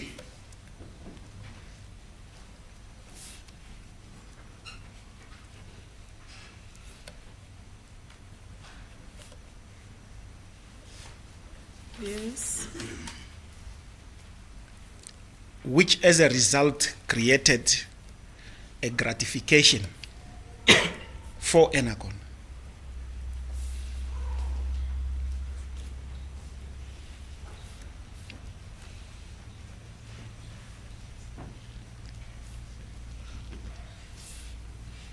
A gratification for whom? For Enercon. What do you mean by that? Because Enercon received fuel which they enjoyed selling to their customers, and of course not paying or making very little payments to Namcor as a result.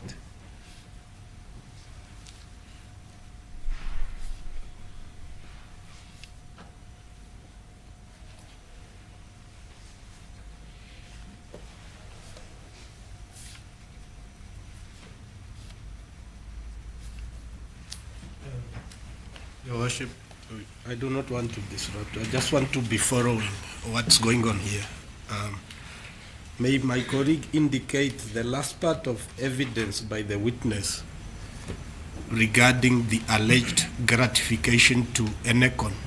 It is in relation to what charge? Can we just please know that, because we are beginning to fear that this is turning out into something else, honestly.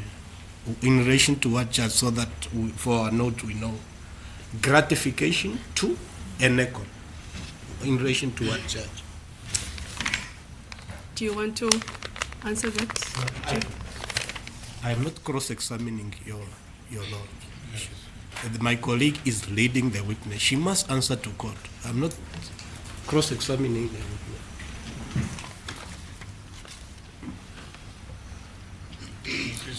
Your Worship, I'm leading the witness, but I'm not telling the witness what he has to testify. So if he says it's a gratification in relation to Enercon, then the follow-up question was to be, what do you mean gratification to Enercon?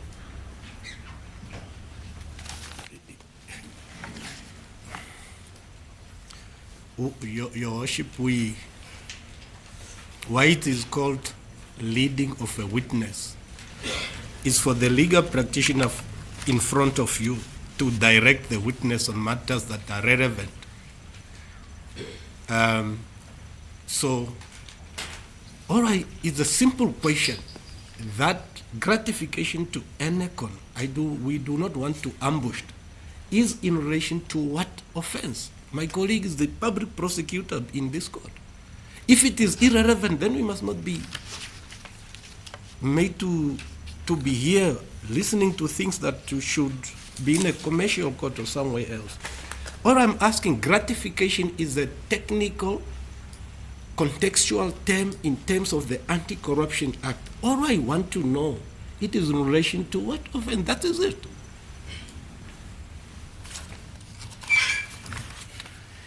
Your Worship, the witness clearly testified that Enercon was duly represented by Peter Elindi and Malakia Elindi. So, and then he also informed this court that payments were made into the personal accounts of Peter and Malakia Elindi. So it is relevant. Your Lordship, may we get the clarity we are seeking. There are under Chapter 4 of the Anti-Corruption Act, there are a number of offenses dealing with offering or giving gratification. Gratification spoken about by the witness now suddenly relates to Enercon receiving gratification. All what we want to know, perhaps we misunderstood, it is in relation to which charge, your worship. And we need to be assisted by my colleague, and if she cannot, then she must say she cannot. It's not an objection, we just want clarity. Sir, can you just for now, yes, just you are under oath. Mrs. Sindo? Your Worship, we have not gotten to the charges as yet, so when we get to the charges, we will lead the witness with regard to the specific charges listed.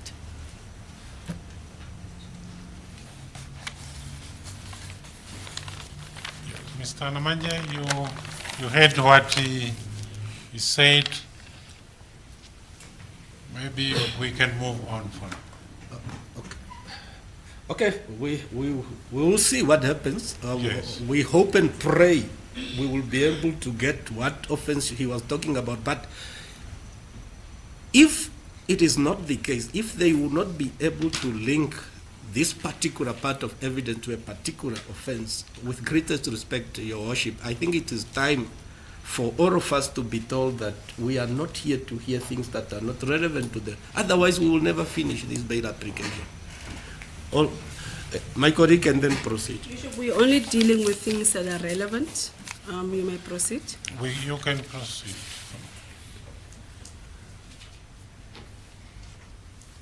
We will tell you where you... In this regard, Namcor was exposed. That's where you can take Yes. off Namcor suffered an actual prejudice, Your Worship, of the same amount. Let's just get that quickly. Did you say the same amount or said amount? It depends, Your Worship. I can be specific. 35 million. Okay.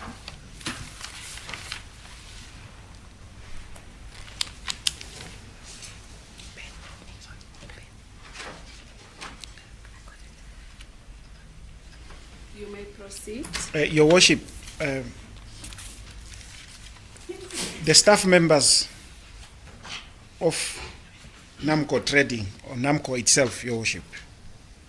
Namcor Trading or Namcor itself? Yes, Your Worship.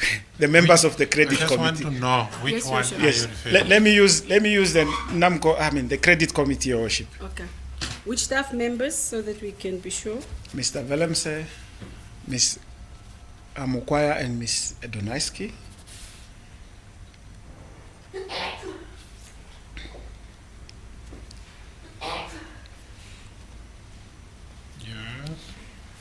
Your Worship, failed to comply with their internal policies, Your Worship, of the credit policy when the authorized credit dispensations. Just take it slow.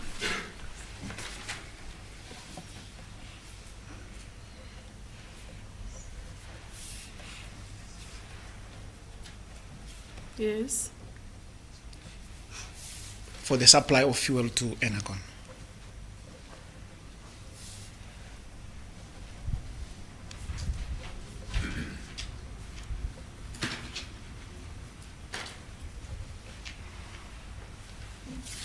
You said they failed to comply with the credit policy. What do you mean? What were they supposed to comply with? Your Worship, in terms of Namcor's credit policy, they are not the only members of the credit committee. Just pause.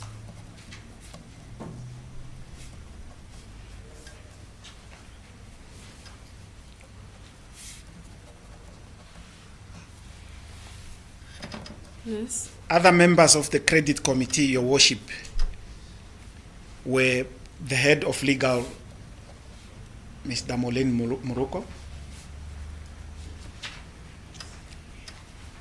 manager finance, Mr. Petrus Ainiko, Namcor's accountant, Mr. Peter Sivambo, Yes. these are members of the credit committee, and any request should have come through the credit committee in full. Although the other three, Your Worship,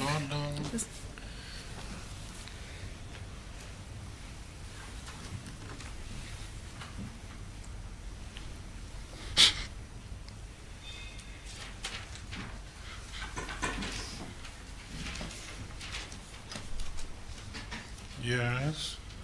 Your Worship, although the other three were not decision makers, Yes. they would make recommendations. Either Just slow down, sir. Just slow down.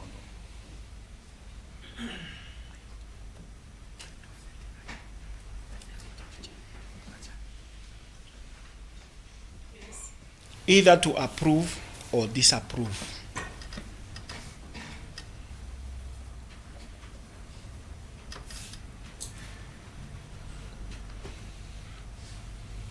Yes. Before Just before you proceed, can we just make space for Advocate Lilungu there?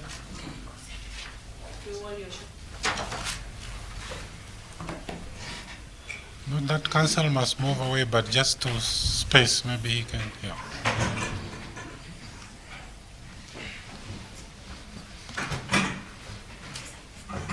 Yes. such was not done, Your Worship.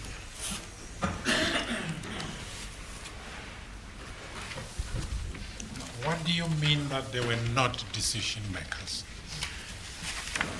Your Worship, although the others were members of the committee, they would just make recommendations. Yes. And then the strategic executive finance, the strategic executive sales and marketing, a capacity in which Ms. Olivia was at the time acting, and as well as executive supplies, a capacity in which Mr. Willemse was also acting, Your Worship, would have been the decision makers. So the committee should sit or at least make an informed decision before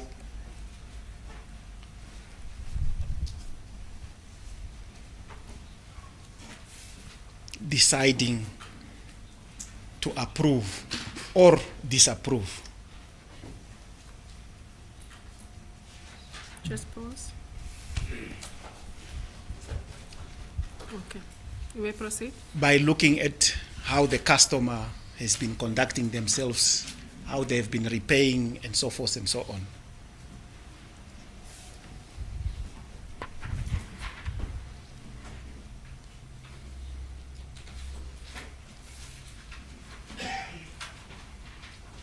Yes. Such was not done, Your Worship, in regards to the supply of fuel in excess of 15.5 million.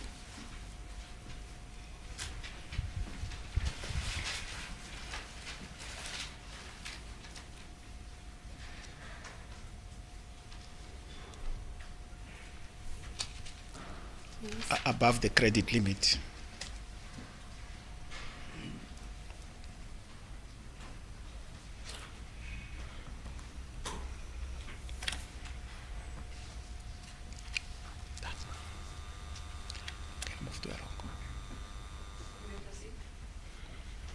Your Worship, I want to, for now, peg my evidence with regards to Enercon there. Maybe before you do, you are referring to credit limit. What is that? Your Worship, the credit limit, this is the limit that was sanctioned when the customer was onboarded.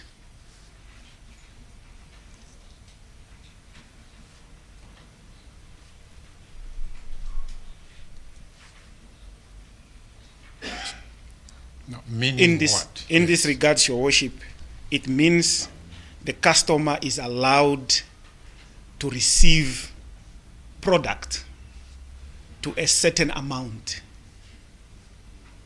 without having paid for the product.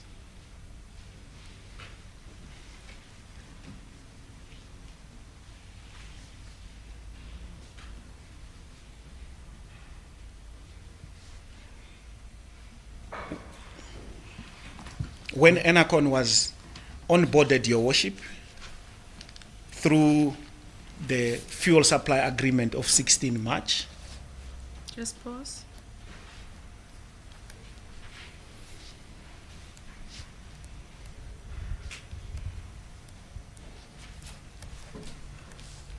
they were granted a credit limit of 15.5 million.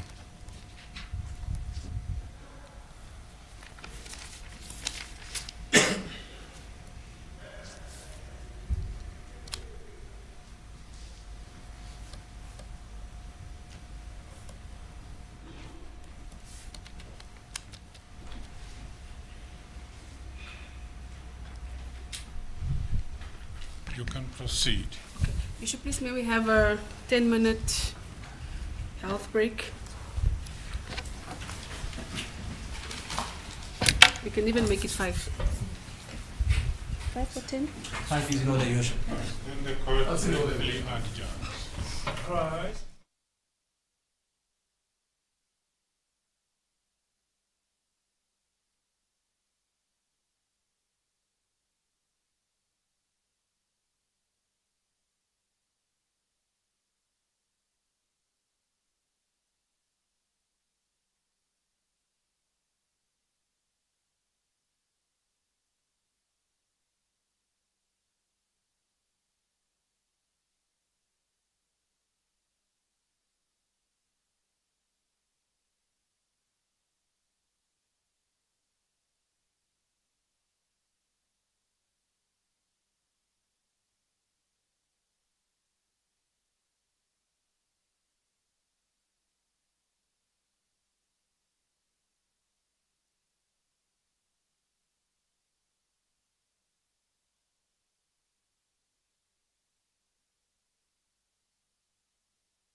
Mrs. Hinda. As a court pieces, Mr. Inembao, you may proceed with your testimony. You explained before we adjourned about the credit limits. You can proceed from there. Thank you, Your Worship. Moving into Arango. Your Worship. Just give us the full name of Arango. Yes. Part of the complaint. Your Worship, with leave of court, please may the witness be seated. No, it's all, I'm okay. Is it okay? You indicated earlier that he is not. I'll stand, Your Worship. It's okay. Make yourself comfortable. Thank you. Okay.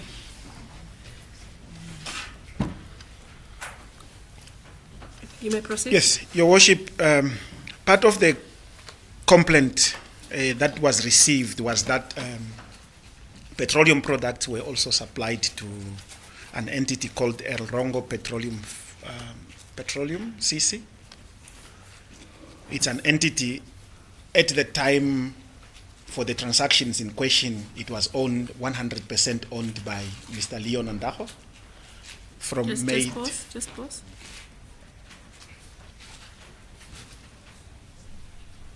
Yes. From May 2022 through to, I believe, November 2023, Your Worship. Yes. And in this regards, Your Worship,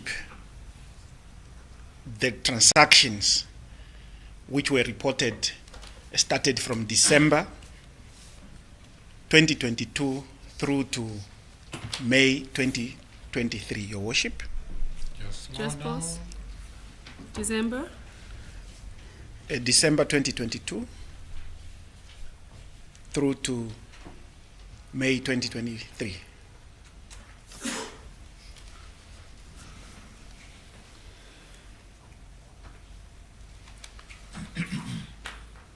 Yes. Yes. So Arango had received petroleum products from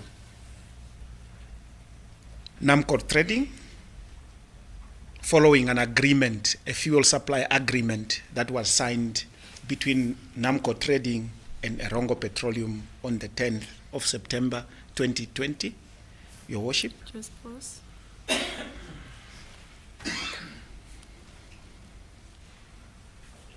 When was it signed? Believe it's 20 September 2020, Your Worship.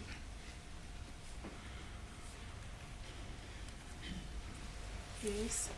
Your Worship, as far as our investigations was able to establish, was that at the time Arango Petroleum was onboarded as a customer of Namcor, they were given a credit limit of 3 million.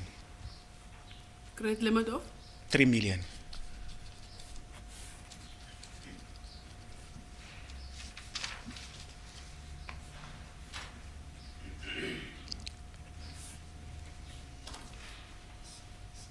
Yes. Your Worship, in November 2021,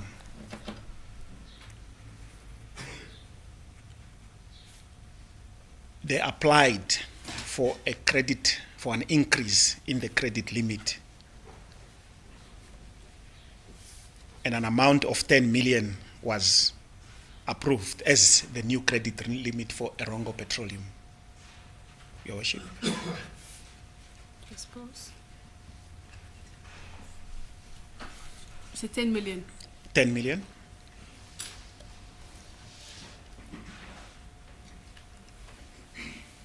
Two credit guarantees subsequent to the approval, Your Worship, of the increase. 2 credit guarantees were submitted by Arango Petroleum. One was for 6 million, and the other was for 4 million, which makes up the 10 million. Yes. Which meant, Your Worship, Namcor Trading could supply petroleum products to Arango to the value of 10 million without prejudice, in a sense that, the debt was, they could always demand the credit guarantee should Arango Petroleum default.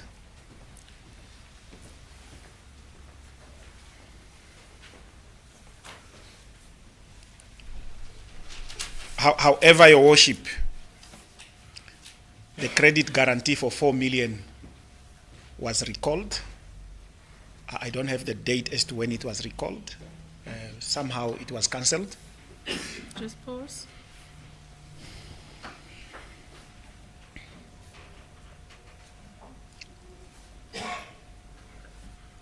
Yes. However, the credit limit remained at 10 million.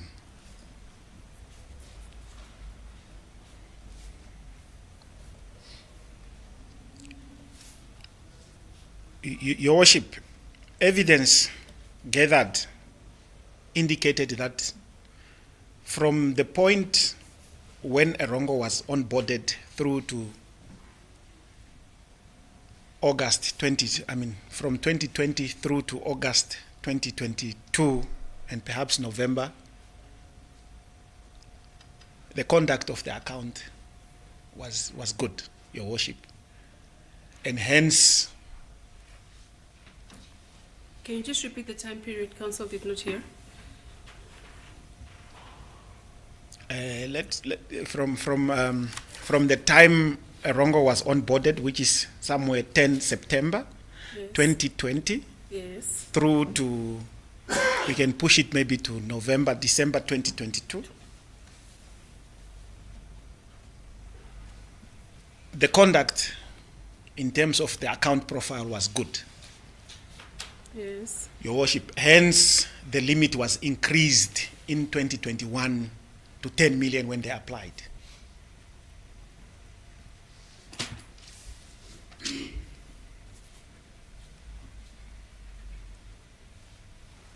Between December, Your Worship, December which year? 2022 and May 2023, Yes. the account balance for Arango Petroleum CC was standing at 238 million.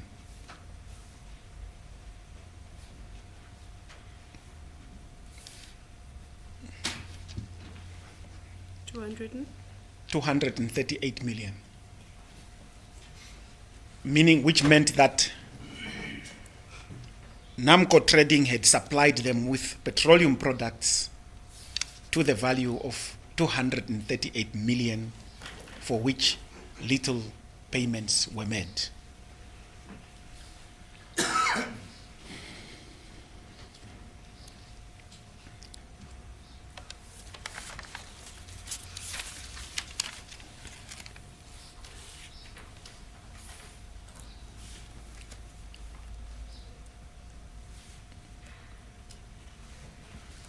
Your Worship, at the point when ACC commenced with these investigations,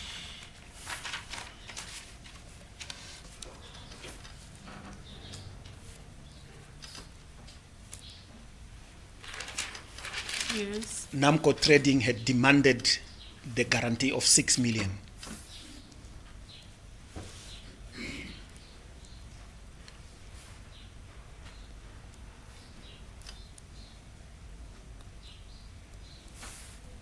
Which meant that the total exposure reduced to 232 million.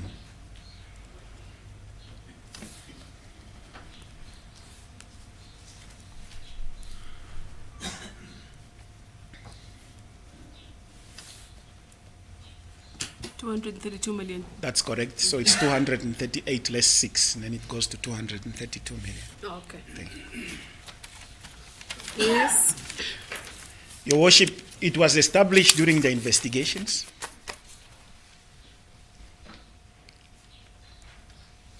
that the approval process that was followed, it's similar to the method that was done in Arango, in ECHO. My apologies, Your Worship, in Enercon.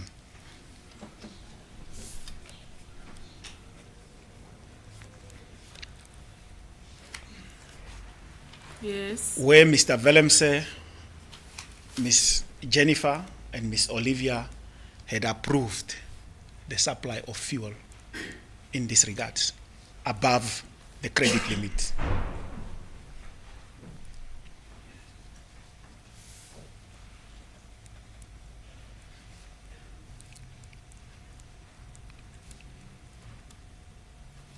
Your Worship, Yes. evidence also established that there were payments that were being made to the 3 credit staff members, credit committee members, Your Worship.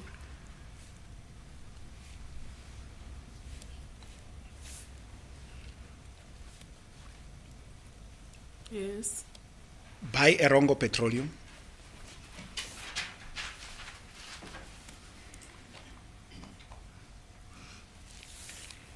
when they were the ones that were actually the people that were approving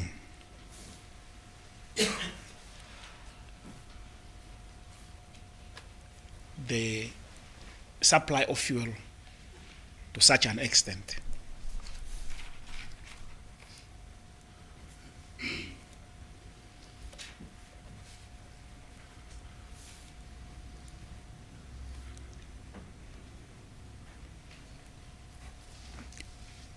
Between 27 May 2022 Yes.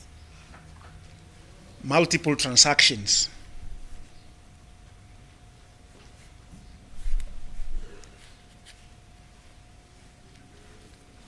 totaling 950,000, Your Worship,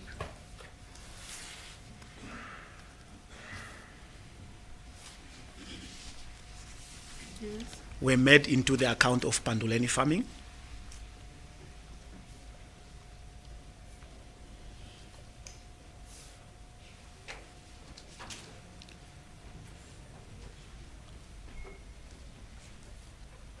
Yes. Which is an entity that was established that it's owned by the husbands to Ms. Hamukwaya.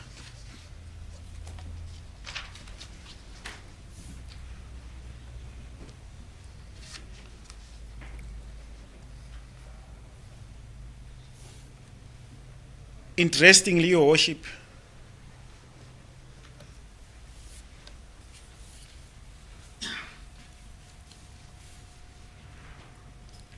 was a transaction of 500,000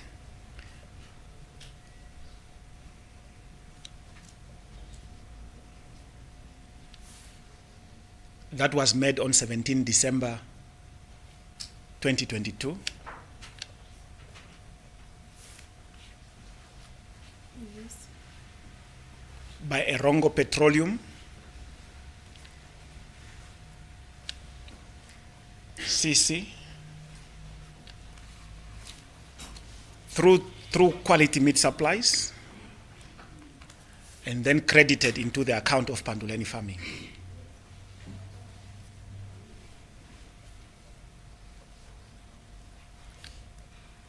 And I'm saying the transaction is interesting, Your Worship, because on the 14th of December 2022, Just pause. Yes. Ms. Hamukwaya had approved a purchase order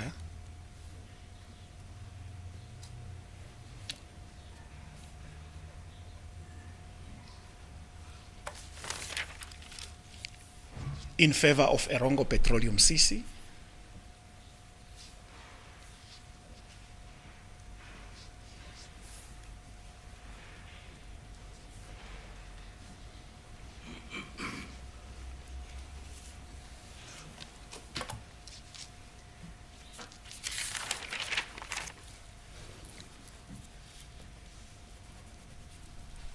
Yes. where they received petroleum products to the value of over 22 million.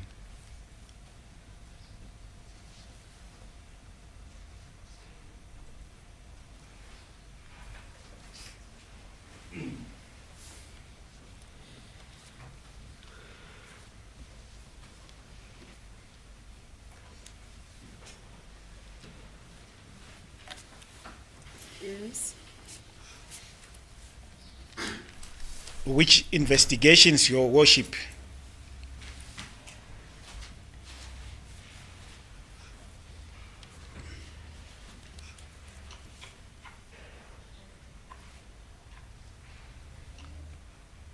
concluded that it was a result of the fuel that Ms. Hamukwaya had approved.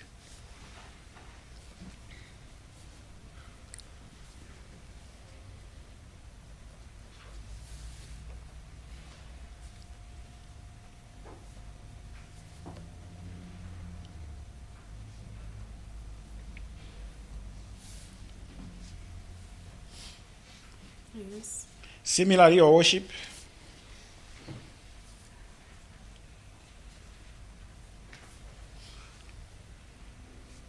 Mr. Willemse also received, I'm speaking under correction, Your Worship, an amount of 1.6 million.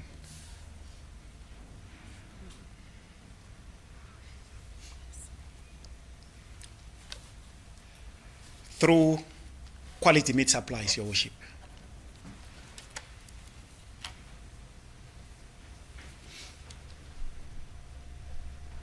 Yes. These payments, Your Worship, originated out of Arango Petroleum CC, Your Worship.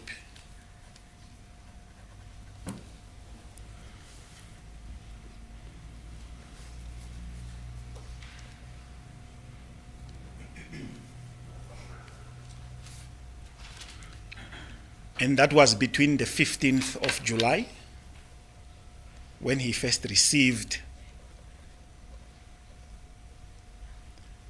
15 July, which year? 2022, Yes. when he received an amount of 150,000. Who are you referring to? We? I think you say Willemse.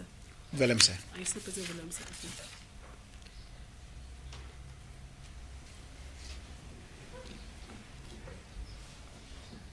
So this amount of 1.6, Your Worship, is comprised of various other transactions totaling 1.6, which were made between 15 July 2022 and November 2022, Your Worship.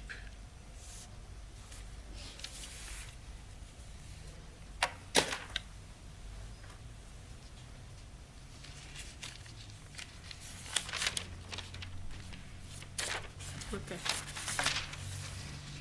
Yes. Your Worship, there was an amount which I have already mentioned before the court, which is an amount of 10,000 Namibian dollars, which happened, I believe, Your Worship, is around the first week or the second week of August, somewhere early August Which year? 2022, Yes. which was paid to Ms. Dunaiski by Mr. Austin Elindi.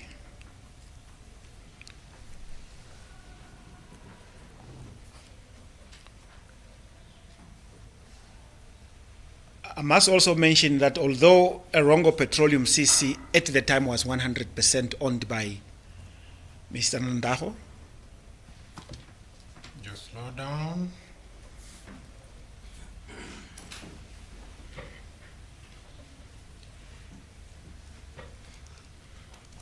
Yes. there was power of attorney authorizing Mr. Austin Elindi to be making business decisions on behalf of the entity, Which entity? Arango Petroleum CC.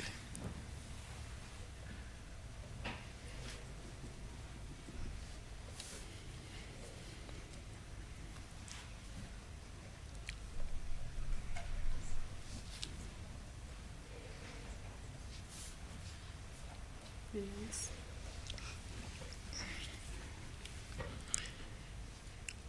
Your Worship, Mr. Mulunga was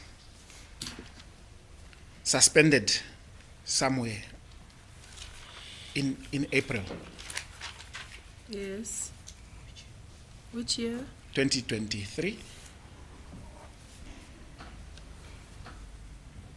because of the number of investigations, internal investigations that were being conducted internally by Namcor.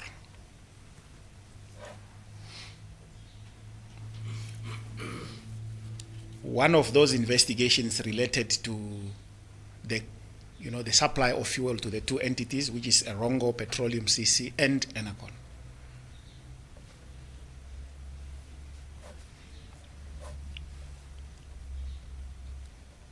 At that point in time, Your Worship, Namcor placed a moratorium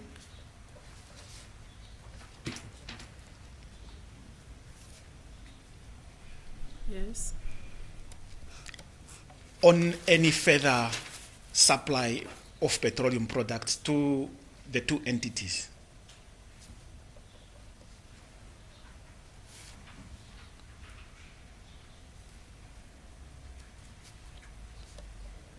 Which two entities? Just for Arango clarity? Petroleum and Enercon. Yes. I must put it on record, Your Worship, that as far as Enercon is concerned, the supply of fuel had stopped in, I believe, November 2022.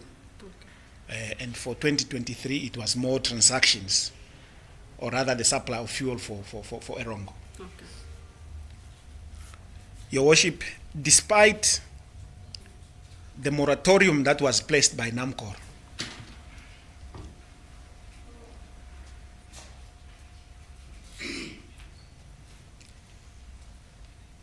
Yes. Miss Jennifer and Miss Dunaiski further authorized fuel supply to Arango.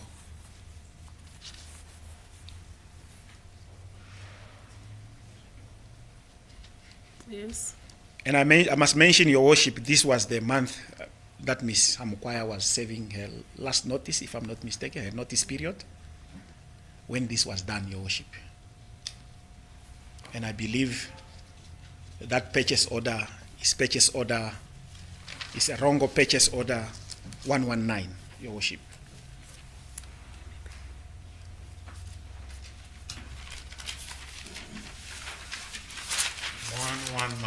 That's correct, Your Worship.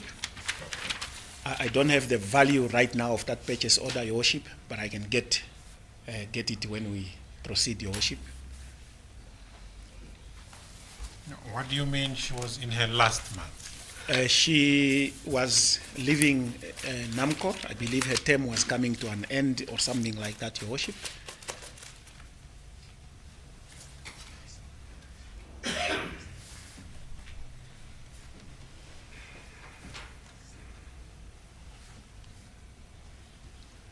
Is there anything you want to add with regard to Arango Petroleum CC before we take the lunch break? Is perhaps, in terms of the evidence, Your Worship, that we got out of Namcor, Ms. Dunaiski was questioned about this authorization that was done, and so was Ms. Hamukwaya.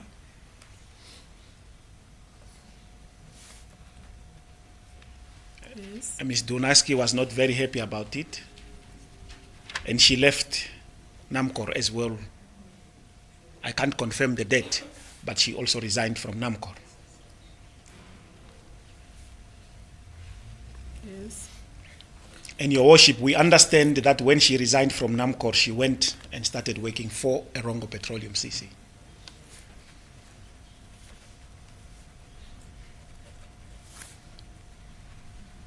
Subsequent to which she became the girlfriend to Mr. Austin Elindi, Your Worship. But I cannot confirm as to whether this was before or after she left the employment. Okay.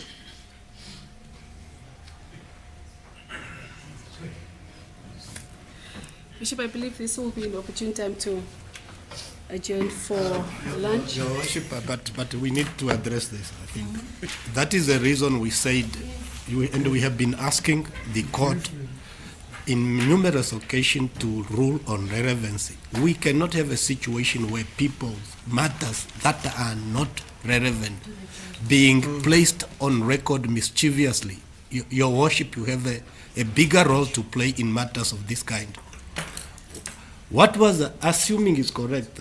I'm actually acting for Austin Elindi, wherever he is now. What is the purpose of leading this evidence, your Worship, before you and the court? We have been asking since the beginning. At one point, my colleague, Mr. Kaspel, even asked, because of what is happening, maybe we need ruling in written form. Your Worship, you cannot have court proceeding being turned into something else. It must pertain to a bail application. Let's assume it's true there was that kind of a relationship. Why was it necessary to lead it? Why, your Worship? This is unacceptable. In fact, Your Worship, I, in amplification, wish to say it is becoming discomforting, Your Worship, that this court would just give us cold comfort, telling us it's on record, and we will let serious objections slide by, Your Worship. That point has come where you have to make rulings, Your Worship, whether it be extempore or written rulings, Your Worship, but this is becoming unacceptable. Any response? Your Worship, I have to apologize. I think yesterday I had indicated that I'll be engaged Yes, also. it's Yes, in order. yes, my lord, Your Worship. But I just want to reply. When I started with this matter, I think Your Worship will recall that there were a lot of remarks, in fact, some of them very irrelevant to the issues, specifically the ones that relate to Omuntele, where the potatoes are being produced by Mr. Well, those remarks were made by Mr. Namanje, who represent the first and the second applicant. In fact, we did not take issue with regard to that. So if it was a slip of the tongue by the witness, perhaps, or irrelevant, I think there was no issue made with regard to that aspect. What relevance do the potatoes produced in Omuntele or they have to do with the current bill application?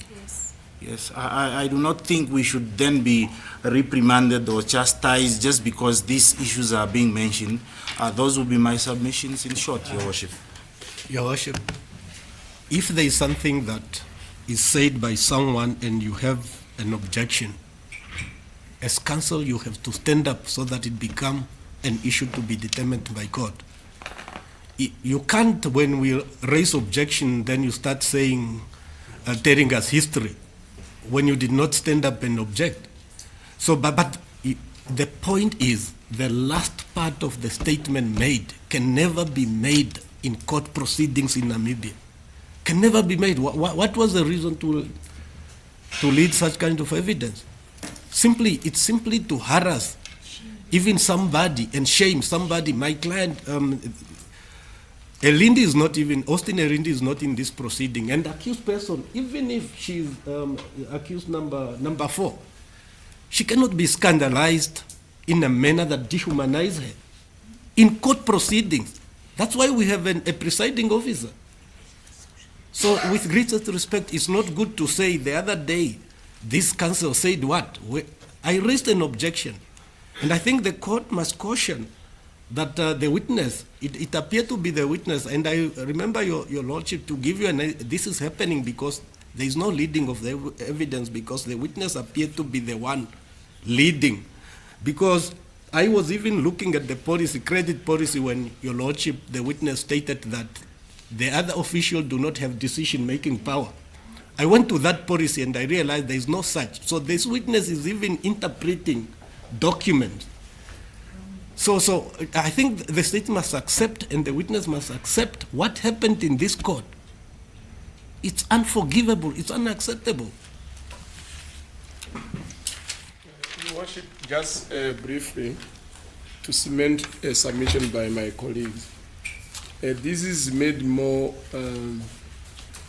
devastating because everything is being broadcast, both here and outside in Namibia. The statement by the witness, not only irrelevant, but it's defamatory. It does not add any value to to the present bail proceedings. With due respect to your worship, in order to respect the privacy, the right to privacy of the parties being mentioned, I think it's fair and just that the witness be ordered to retract that portion of the evidence. Please, the court, your worship.